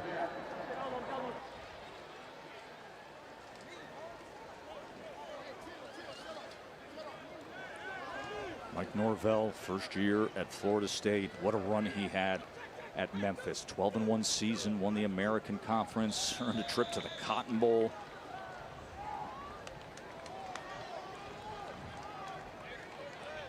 Now he brings his offensive wizardry to the Noles. I'm really curious to see James Blackman's development as he continues on with Norvell and this staff. 2nd and 14. Quick strike, and it's incomplete as he was looking for Warren Thompson. And this has got to be getting a little frustrating for Kenny Dillingham, the offensive coordinator. There have been several examples today where he's had guys running free. He's had wide receivers open, and Blackman is just the tiniest bit late. Look at the separation right here. Thompson's open, but as a result, the ball's late, the ball's held up, and the defender can close the gap of separation because the ball is not thrown on time. They have to increase his process to get the ball out a little faster with more velocity. 3rd and 14. Tamarion Terry is at the bottom of your screen. He's looking the other way. Now he's looking for anything. On 3rd and 14, Blackman cross field and incomplete. Always dangerous, and it'll be 4th down.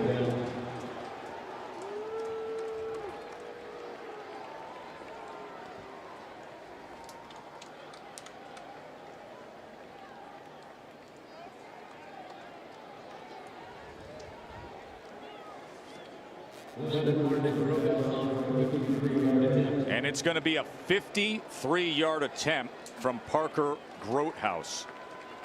Does have a big leg. He was the kickoff specialist a year ago and had 42 touchbacks out of 60 kickoffs. Power's not a problem, but is he accurate enough? Yes, he is.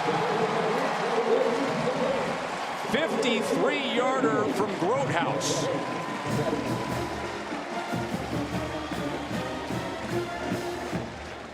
Great job from Parker Grotehouse.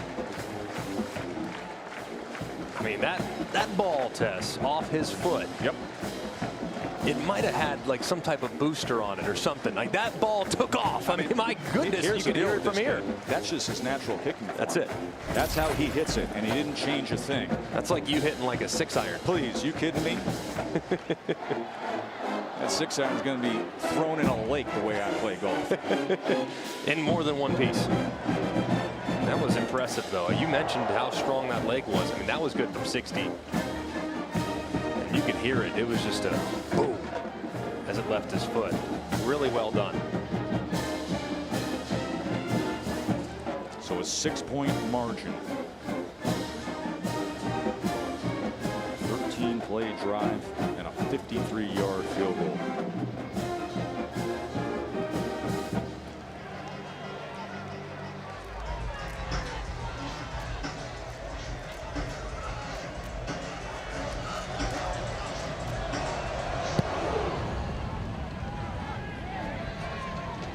Dante Smith from the 6. As he's wrestled down at about the 28, gives us a chance to check in with Kevin Connors. Hey, Tess, how's it going in Norman replacing Jalen Hurts? It appears the Spencer Rattler era is off to a good start. 53 yards here to Charleston Rambo. He's 10 of 12, 250 yards, 3 touchdowns, 34-0.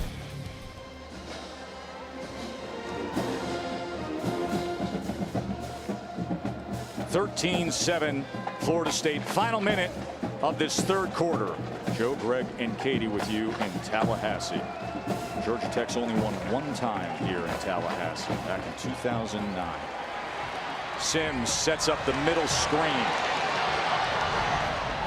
And making the most of it that time was Smith, the redshirt freshman from Grayson. Had moments in camp, but of course, hard to find playing time in this backfield. Mason is wildly talented. Griffin is a hard worker.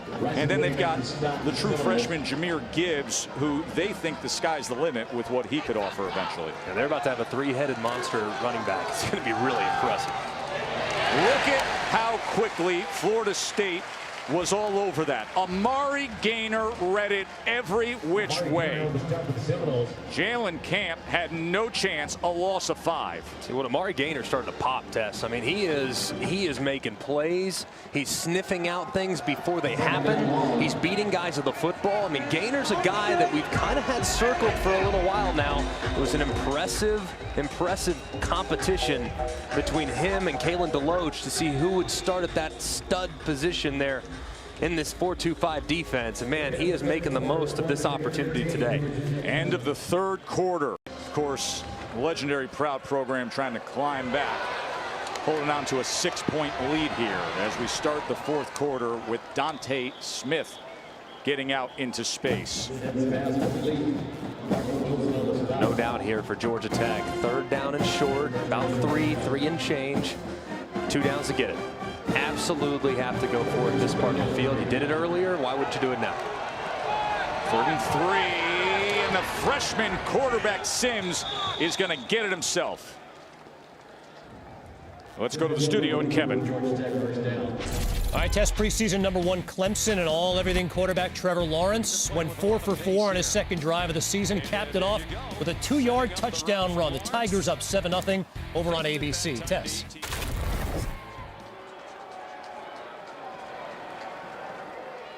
First down, sprint left, Sims to the corner. Great effort that time by Malachi Carter, stretching out on the sideline, and he's got the size to do it. 6'3", 200-pounder. And this is so easy on the quarterback. It cuts the field in half. You read 2 guys. All right, outside in. At 15, got separation. You throw the comeback on time, making it easy on your quarterback. Dave Patinode's done a nice job of that throughout the course of the night. 11 yards there. Safety blitz. Lofts it up, and fortunately for him, it goes incomplete, but a flag comes down right where the coverage was. And that was Travis Jay, the safety, who was coming after the ball. Wow, it felt bang, bang. Against P.J. Harris, the big Tech receiver. Raymond Woody was coming in on safety blitz. Downfield, number 54, offense, 5-yard penalty. First down. Well, instead, they're going to get the true freshman right tackle, Jordan Williams.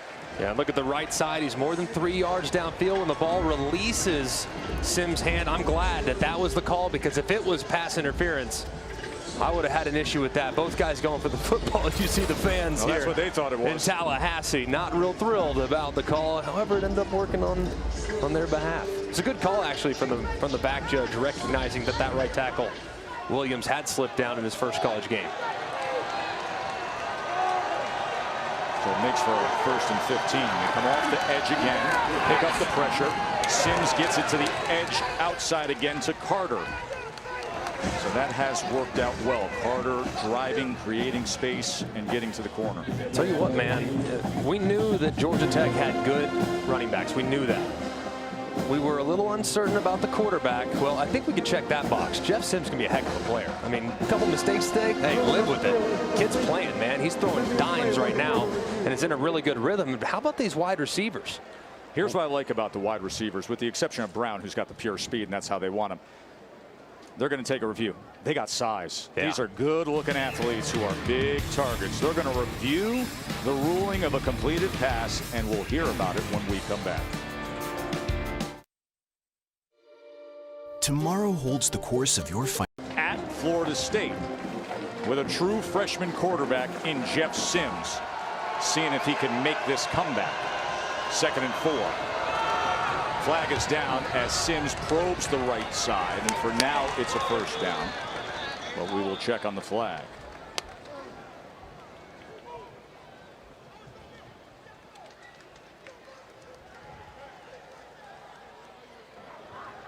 Offside, defense, number 55, lined up in the neutral zone. The penalty is declined.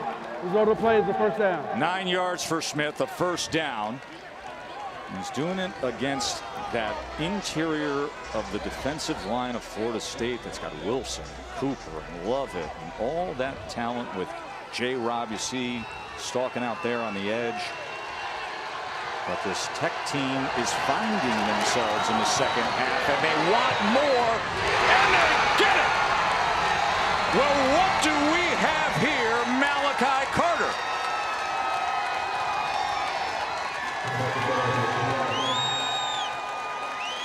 What a throw by Sims, and a great job by Carter. And they're an extra point away from taking the lead against the Noles. Just beautiful one-on-one coverage. Underthrown deep ball, almost impossible to defend. You see Jones get a little bit of a push off there from Malachi Carter, but he goes up and makes the catch. And the extra point isn't a gimme. Blocked again. And the Noles on the return, but taken down. We've been saying it all day. Jude Kelly, the true freshman kicker, who had 2 field goals blocked, had an extra point.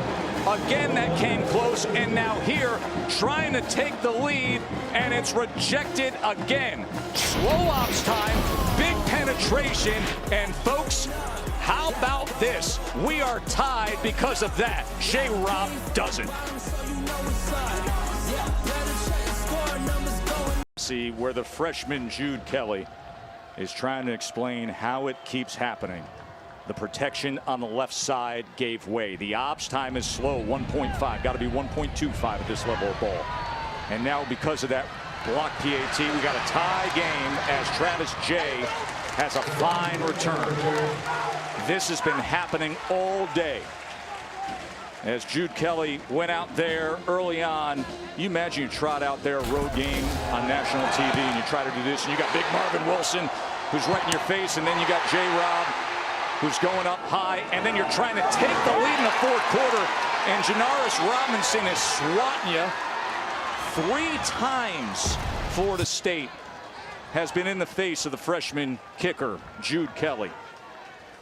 And now quick to the outside as Terry with 1 move and a quick dash.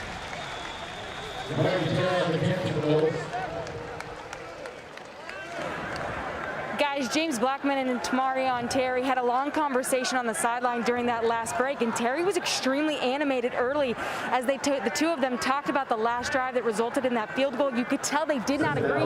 The frustration was mounting amongst the offensive players. We'll see if that block PAT gives them a burst here. Indeed. And there is the conversation that Katie references. And this is just another day at the office if you're a quarterback. Hey, this is no big deal. This is actually a great opportunity to work on that relationship, work on the communication. So this is very normal to see your star receiver disappointed if he's not getting enough looks. Back to Terry. Blockers in front as he weaves his way past midfield. So Webb gets the 1-yard run to move the chains. Quick game with Tamarion Terry. That is always effective. Even though he comes across as a guy that's a long strider, a downfield threat, he's good in short space as well. Which is amazing. For a guy of that length that has such long strides and has such an incredible top-end speed, his lateral movement is remarkable. When you see him on those little quick screens right there, and almost you have to double check the number. Is that Helton, the slot receiver that's 5'9" that can really move? I'm telling you, he's got tremendous lateral agility. It's going to pay a lot of dividends down the road in the NFL. 2nd and 2. Webb flanking Blackman, and now he switches to the other side. And here is Webb, and Webb will have the first down again for Florida State. Reminder that UFC Fight Night from Vegas comes your way tonight on ESPN Plus. Michelle Watterson, Angela Hill, strawweight main event. That is on ESPN Plus. Coverage of that is already underway. By the way, I have an unhealthy addiction to combat sports on ESPN Plus between Top Rank Boxing, which is in action tonight, and the UFC. Defensively did a lot of nice things to take advantage of those takeaways, finding Helton in the flat for the early touchdown, but Georgia Tech bounced back here in the second half with Jordan Mason getting around the edge and making a big play for the touchdown. And now taken down is Blackman as he was torn down by Curtis Ryans. They've got a couple key defensive linemen out, but guys like Curtis Ryans stepping up. And that is not a good sign for Florida State. I feel like we've gone across this entire line, shuffling it around today. Greg, another injury. This is Devontae Love Taylor. And that is the guy who Coach Norvell says has really become the leader of this offensive line. Just over 11 minutes to play, tied up here in Tallahassee. Don't go. You got Terry on the bottom of your screen with a stack release on 2nd and 19. He's always a dangerous threat downfield. Blackman swatted, ball is out, ball is loose, and look at this, Curry picks it up, and he's pushed out inside the 15.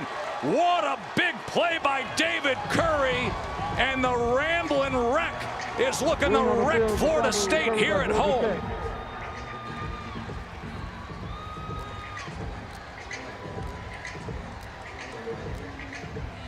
Well, the starting right tackle goes down, so what do?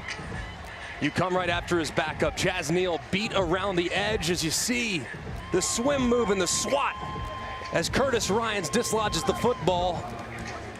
And just like he always is, David Curry finds it, picks it up, and has Georgia Tech knocking on the door. What a huge strip sack right there by the defensive end. Strip sack by Curtis Ryans. Georgia Tech's 3rd of the game. And now look at where they are with Griffin in the backfield, and he is taken down. As Sims, is taken down with Lars Woodby. An interesting strategy here, Tess, too. Do you even think about putting the field goal kicker, Jude Kelly, back on the field? You got to think it's touchdown or bust here. So 4 downs, I mean, bad things happen when you send a guy out there who doesn't have a lot of confidence. And not just the true freshman. Their entire protection of him, the operation, everything about it hasn't worked. As Griffin doesn't get much there. Just works his way back to the 12-yard line. You might not have a choice. Obviously, at 3rd and 10, an incompletion, 4th and 10 perhaps. You might have no choice but to settle for 3, but Man, that's why first down was so huge right there, to get some positive momentum so you would at least have the option to go for it on 4th down. Here's 3rd and 11.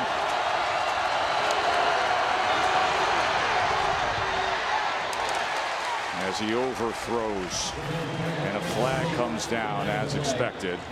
I'm surprised there wasn't stopped dead. I thought there was a legal motion or a false start. Prior to the snap, false start, offense number 2, 5-yard penalty, 3rd down. So the strip sack and the fumble recovery and return by David Curry has put them in prime position. However, here they are, pushed back now to the 17 with a true freshman field goal kicker who has been blocked 3 times today. 3 times in one game.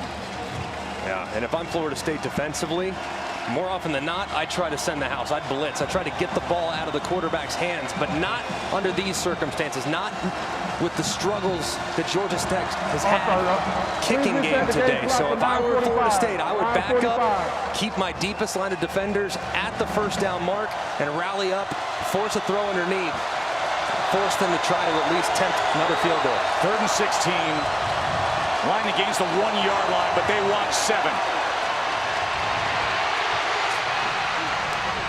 Sims didn't have anything working at all as Lars Woodby was waiting on him.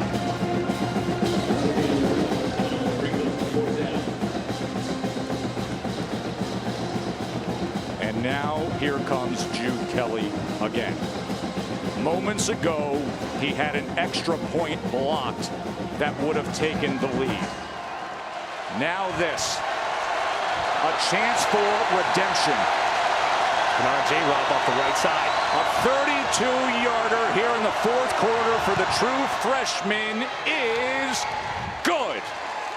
And does that ever feel just fine for Jude Kelly? Relief. You can breathe, young man, you can breathe. 16-13, Georgia Tech.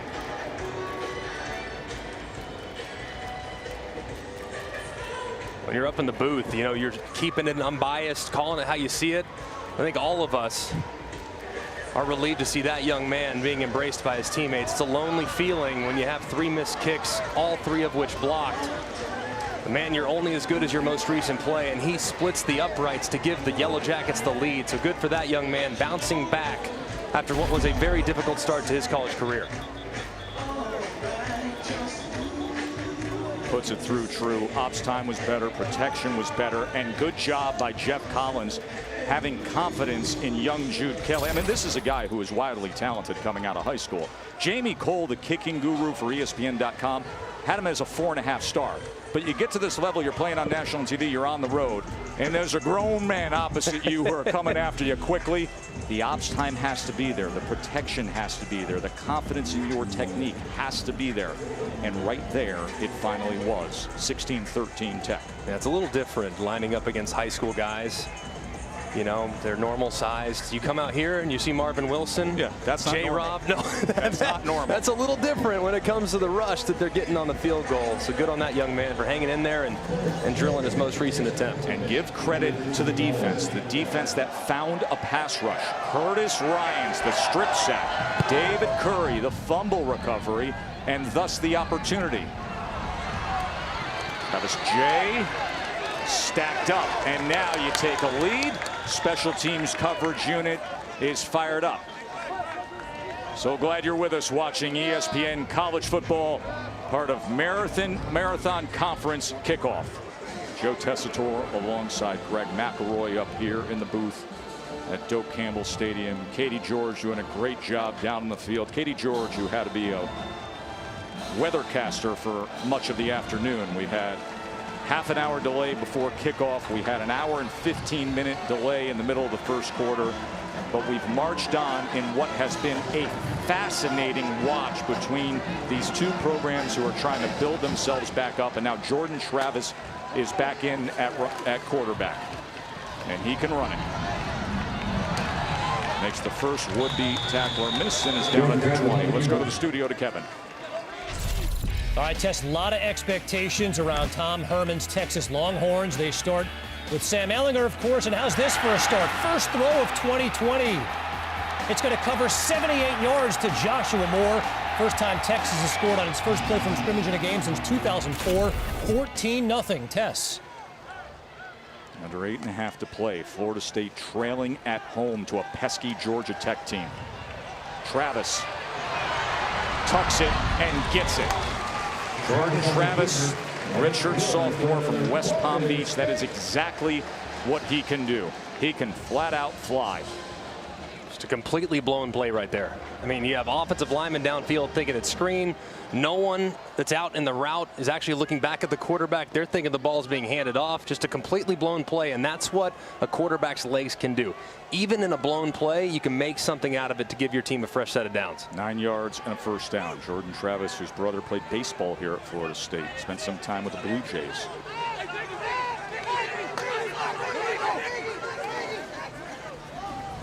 Try to get a lead block for him this time, and he catches a seam, and he's got another 9-yard run. So this package is working out well for Kenny Dillingham, the offensive coordinator for the Noles.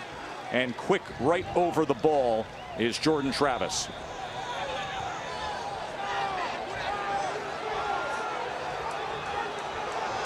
That's good for another Florida State. And they're actually going to mark that as a first down. They originally said it was going to be a 2nd and short. Instead, it's a first down. Travis to pass it this time, and low and behind McDonald.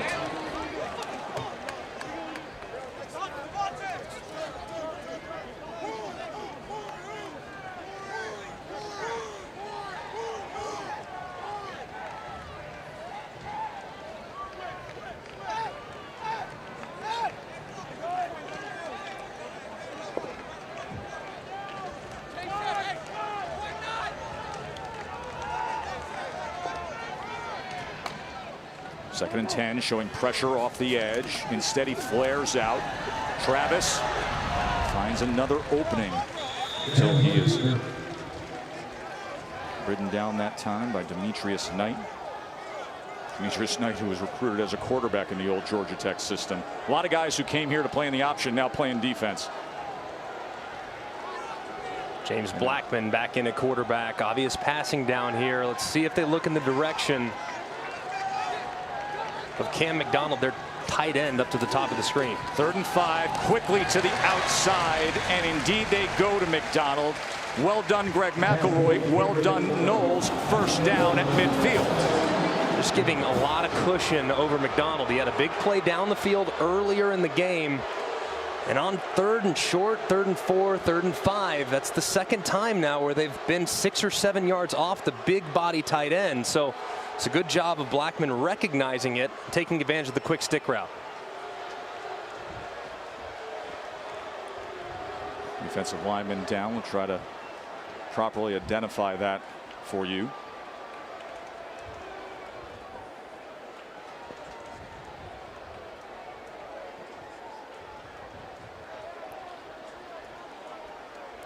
You know, Jeff Collins had a conversation with us the other day, Greg, and he said, listen, I understand where we're deficient in terms of some of the personnel where we're trying to grow to, but we're going to play hard. Yeah. They have played hard. They have earned every inch of this lead right here on the road in the 4th quarter. They have. And they have played so hard, and it hasn't always been perfect, but that's kind of the beauty of it. When you look, when they're causing, and if you look back at Jeff Collins' tenure, both at Temple and when he's a coordinator at Florida and Mississippi State and other places, it was all about creating chaos, creating disruption on the defensive side of the football, and that translated eventually to their offense as well.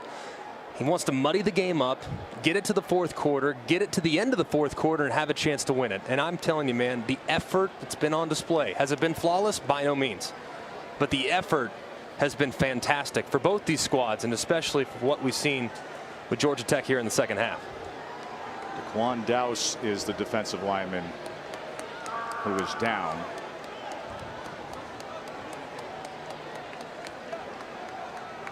And trying to stretch out that left leg and get him hydrated, so that always plays towards cramps. It's tough too. I mean, with the challenges that you've had throughout the summer and fall camp, talking to a lot of coaches around the country, they are concerned about the conditioning level. So as the game goes along, it's going to become more and more challenging to make sure your guys are hydrated and to make sure your guys are stretched out, because these things are, you see these all the time in September, let alone in a September that's unlike any other we've ever seen.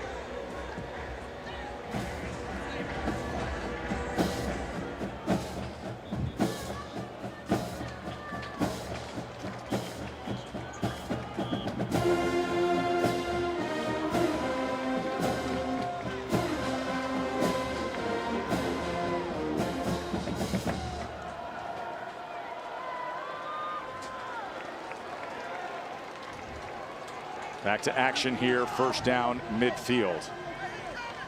Corbin in the backfield. Webb, and here is Webb as he does a good job of just backing into it and gaining extra yardage with Damian Webb with an 8-yard run for the Noles. Under 6 minutes to play. I'm still surprised they haven't tried to commit to this a little bit more. If you look back at Memphis, yes, Brady White, their quarterback, for Mike Norvell, he set records. I mean, unbelievable aerial attack, but they really made their hay on the ground with a great run game. They haven't been as committed to it today with the talented stable of backs. Quickly, they get it to Wilson, and Wilson will have another first down for the Noles. So Georgia Tech gets the big defensive play, gets the clutch field goal to take the lead from Jude Kelly, the true freshman. And now this is the response drive from Florida State. Blackman with time, wants every bit of it. And overthrows the intended target as he was looking for Wilson. Second down.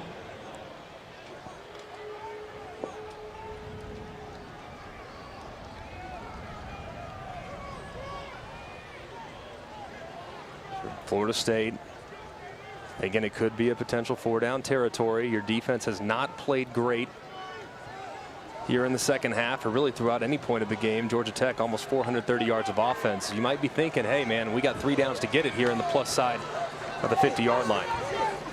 They showed jet motion. Blackman trying to set up the screen, but they trailed with it, and then finally he dumps it off to Corbin.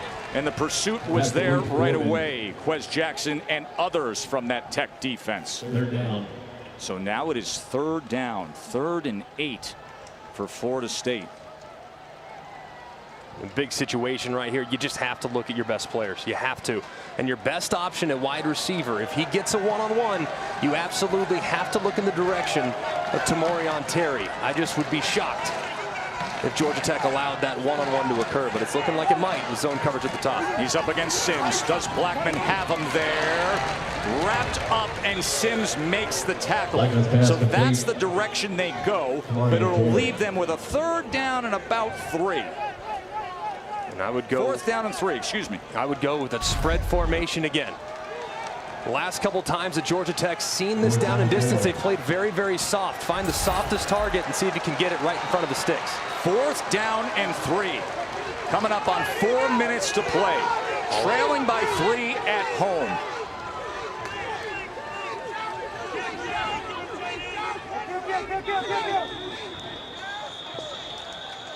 And a timeout is going to be used. It's a great timeout from Mike Norvell.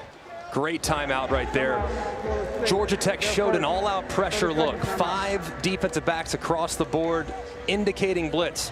Florida State and James Blackman does what he's supposed to do. He gets to his blitz check, but in a gotta-have-it situation, that blitz check is a throw downfield. We saw it earlier in the game. I like that Mike Norvell called timeout because they need a more high percentage completion on a critical down and distance. You see the struggles that Florida State has had in openers recently. Last 3 opening games have gone south. They were in good shape here. That 10-point lead, and then Georgia Tech came back with the touchdown run from Mason in the 3rd quarter.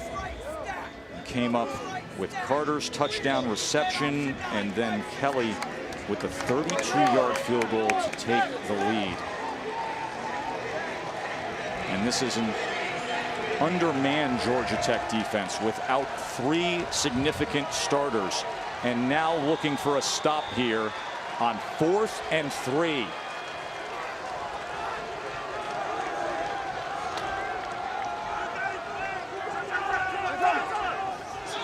Motion on the right side of the line. There was movement there, and they've been banged up and shuffling guys around. Offense number 59. 5-yard penalty. 4th down. That's Brady Scott.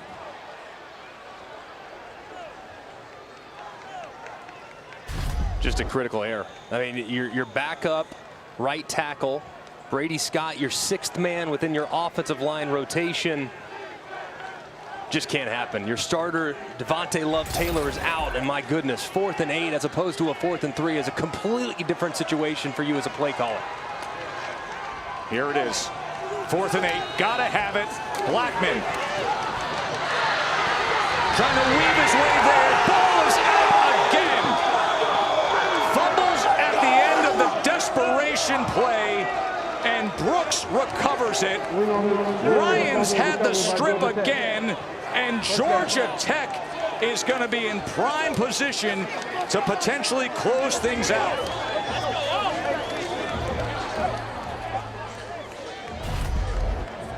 You're going to look at Blackman. His eyes are right down the middle. He's thinking he's going to be able to work it to the right and find Terry. However, if you look at Georgia Tech's structure defensively, they had a safety that was way over the top.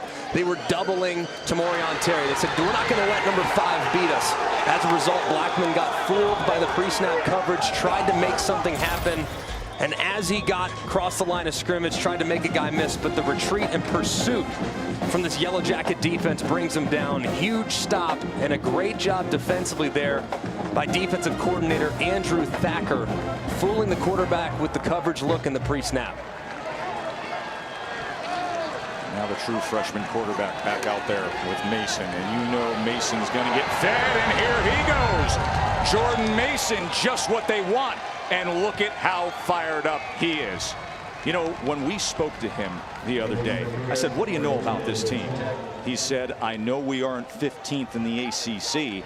Remember, preseason poll, they were down there in the basement. The media said this team's not going to be what anybody thinks they're going to be. There's no hope. Chip on the shoulder, Georgia Tech. Mason looking to deliver here and close things out. It's really been impressive. I mean, they've made mistakes. They've hung in there. They haven't gotten dejected. They just keep fighting and fighting and fighting, and here they are with the ball trying to put this game on ice. Here's Mason again. Mason pass midfield. Coming up on 3 minutes to go. She's in crunch time here in Tallahassee. It was the strip sack, the big play as Curtis Ryans knocked it out. David Curry scooped it up, and then young Jude Kelly put it through. Just a huge 4-play sequence there. Not only was it the strip sack, but the play actually right before that, when the starting right tackle Devontae Love-Taylor went down, got injured. As a result, you insert the backup offensive lineman, the backup tackle Chaz Neal. He gets beat around the edge by Curtis Ryans. He strips it, and there he is, David Curry, snagging that football, setting his offense up with a chance to at least punch it in. Offense doesn't do anything. Tech would drive. Not as much on the line here, except for the confidence building and program trajectory. And if Tech holds on, what a boost with this young quarterback they're going to feel. And good surge into the backfield by Leonard Warner. Timeout, Florida State. The third and final timeout. 30 seconds. Third and final timeout exhausted by the Noles. 2:57 to play. As Georgia Tech will be facing a 3rd and 10. And I don't know about you, Tess. There's no way on earth I put it in my quarterback's hand to try to throw the ball right here. No chance. No, I mean, Florida State's out of timeout. Well, cost-benefit analysis there. Completely. You know what it is. You know how that ledger plays. Risk-reward, absolutely. No, hand it off. Trust your running backs. At the worst-case scenario, you punt it. You got a talented punter.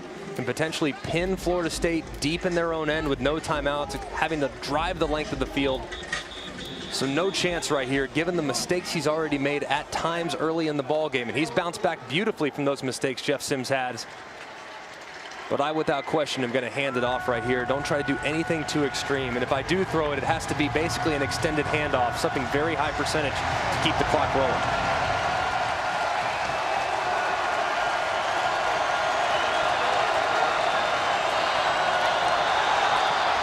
There was some movement there, and there was disaster with the snap as well.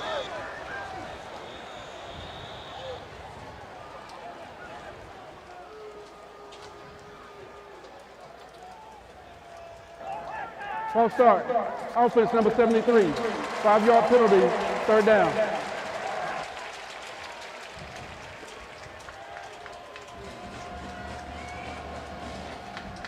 Even the band is masked up. I just love hearing a band at a college football game. It's been tough with some of these pin drop atmospheres. This feels a little different here today, doesn't it? Feels like you're back home in that nice leather chair you have on a Saturday afternoon, watching a good one. As Sims just tries to get back to the original line of scrimmage. And now with no timeouts remaining and the clock counting down for Florida State, Georgia Tech will use every sweet second they can. I think an interesting dilemma here if you're Florida State. You've blocked 3 kicks, but they've all been field goals. Yes. And the risk, I think, like we said, cost-benefit analysis, the risk of trying to come after this kick and potentially get a hand on it is not worth it. I'd play coverage, not try to get too aggressive with the block. And you don't have a young freshman back there punting. This is Presley Harvin, who well-experienced guy.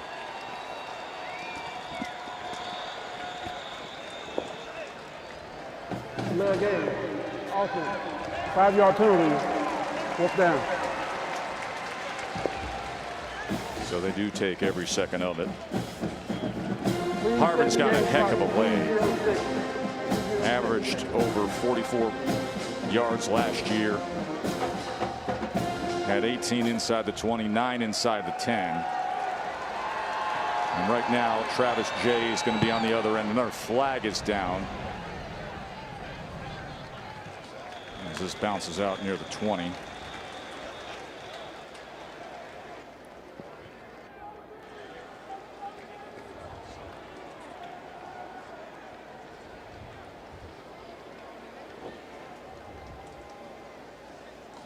Been a busy day for Marcus Woods and this ACC crew, from lightning delays to a lot of calls.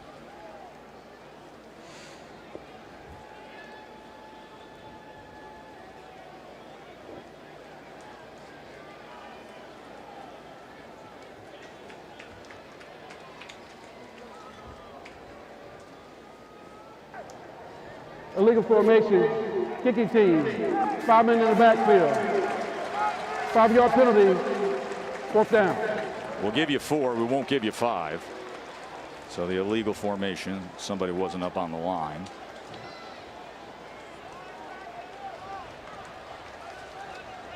Jeff Collins would love to have this win. It's a guy who feeds off of recruiting momentum and belief and confidence, and this would get that rolling. So Harvin back out there to punt again. And Jay back at the 19-yard line looking for the return. And he calls for the fair catch, and he secures it at about the 17-yard line. So there's going to be a $1:51 on the clock. Florida State trailing by 3. And remember, Parker Grothaus, their kicker, hit a 53-yarder earlier. So if history is any indicator, you have to get to the plus 35. Now, if I'm James Blackman and I'm this offensive staff, whether it's Kenny Dillingham or Mike Norvell, I got to get the drive started. We got to have positive momentum on the 1st and 10 play. So a quick completion or maybe a handoff just to get things going for this offense with their backed up. Blackman with plenty of time. Blackman downfield and well overthrown as Warren Thompson was trying to stay with it. I've never agreed with that mindset, taking a shot on 1st and 10. No, I believe in momentum. I think momentum at the college level is the most important aspect of a 2-minute drive. Once you get that defense on their heels a little bit, then you have a chance once you cross the 50 to potentially take a shot. But they have to now get this back to a manageable 3rd down situation. Obvious 4-down territory, so you got plenty of time and plenty of opportunities to get the 1st down, but you got to get the drive started here. 4-man rush. Blackman looking for anything. He goes to Corbin, and Corbin is upended, but not before he gets to the 25-yard line. It'll be 3rd and a long 2 from there. All right, first thing is be mindful of the sticks right here. 3rd and 2, 1st and 10 is the most important thing. Don't worry about getting a chunk. Just get you a fresh set of downs. Quick to snap. Blackman, 3rd and 2 to move the chains. Near side, incomplete. Crowd wanted a flag. They thought Walton was wrapped up early. Walton came in defensively for Tech, and it leaves him with a 4th and 2. It was close. It was bang, bang. I like the no call personally. With how it worked out, I just disagree with the line right here, but game on the line, got to have it. Here we go, 4th and 2. Florida State to stay alive.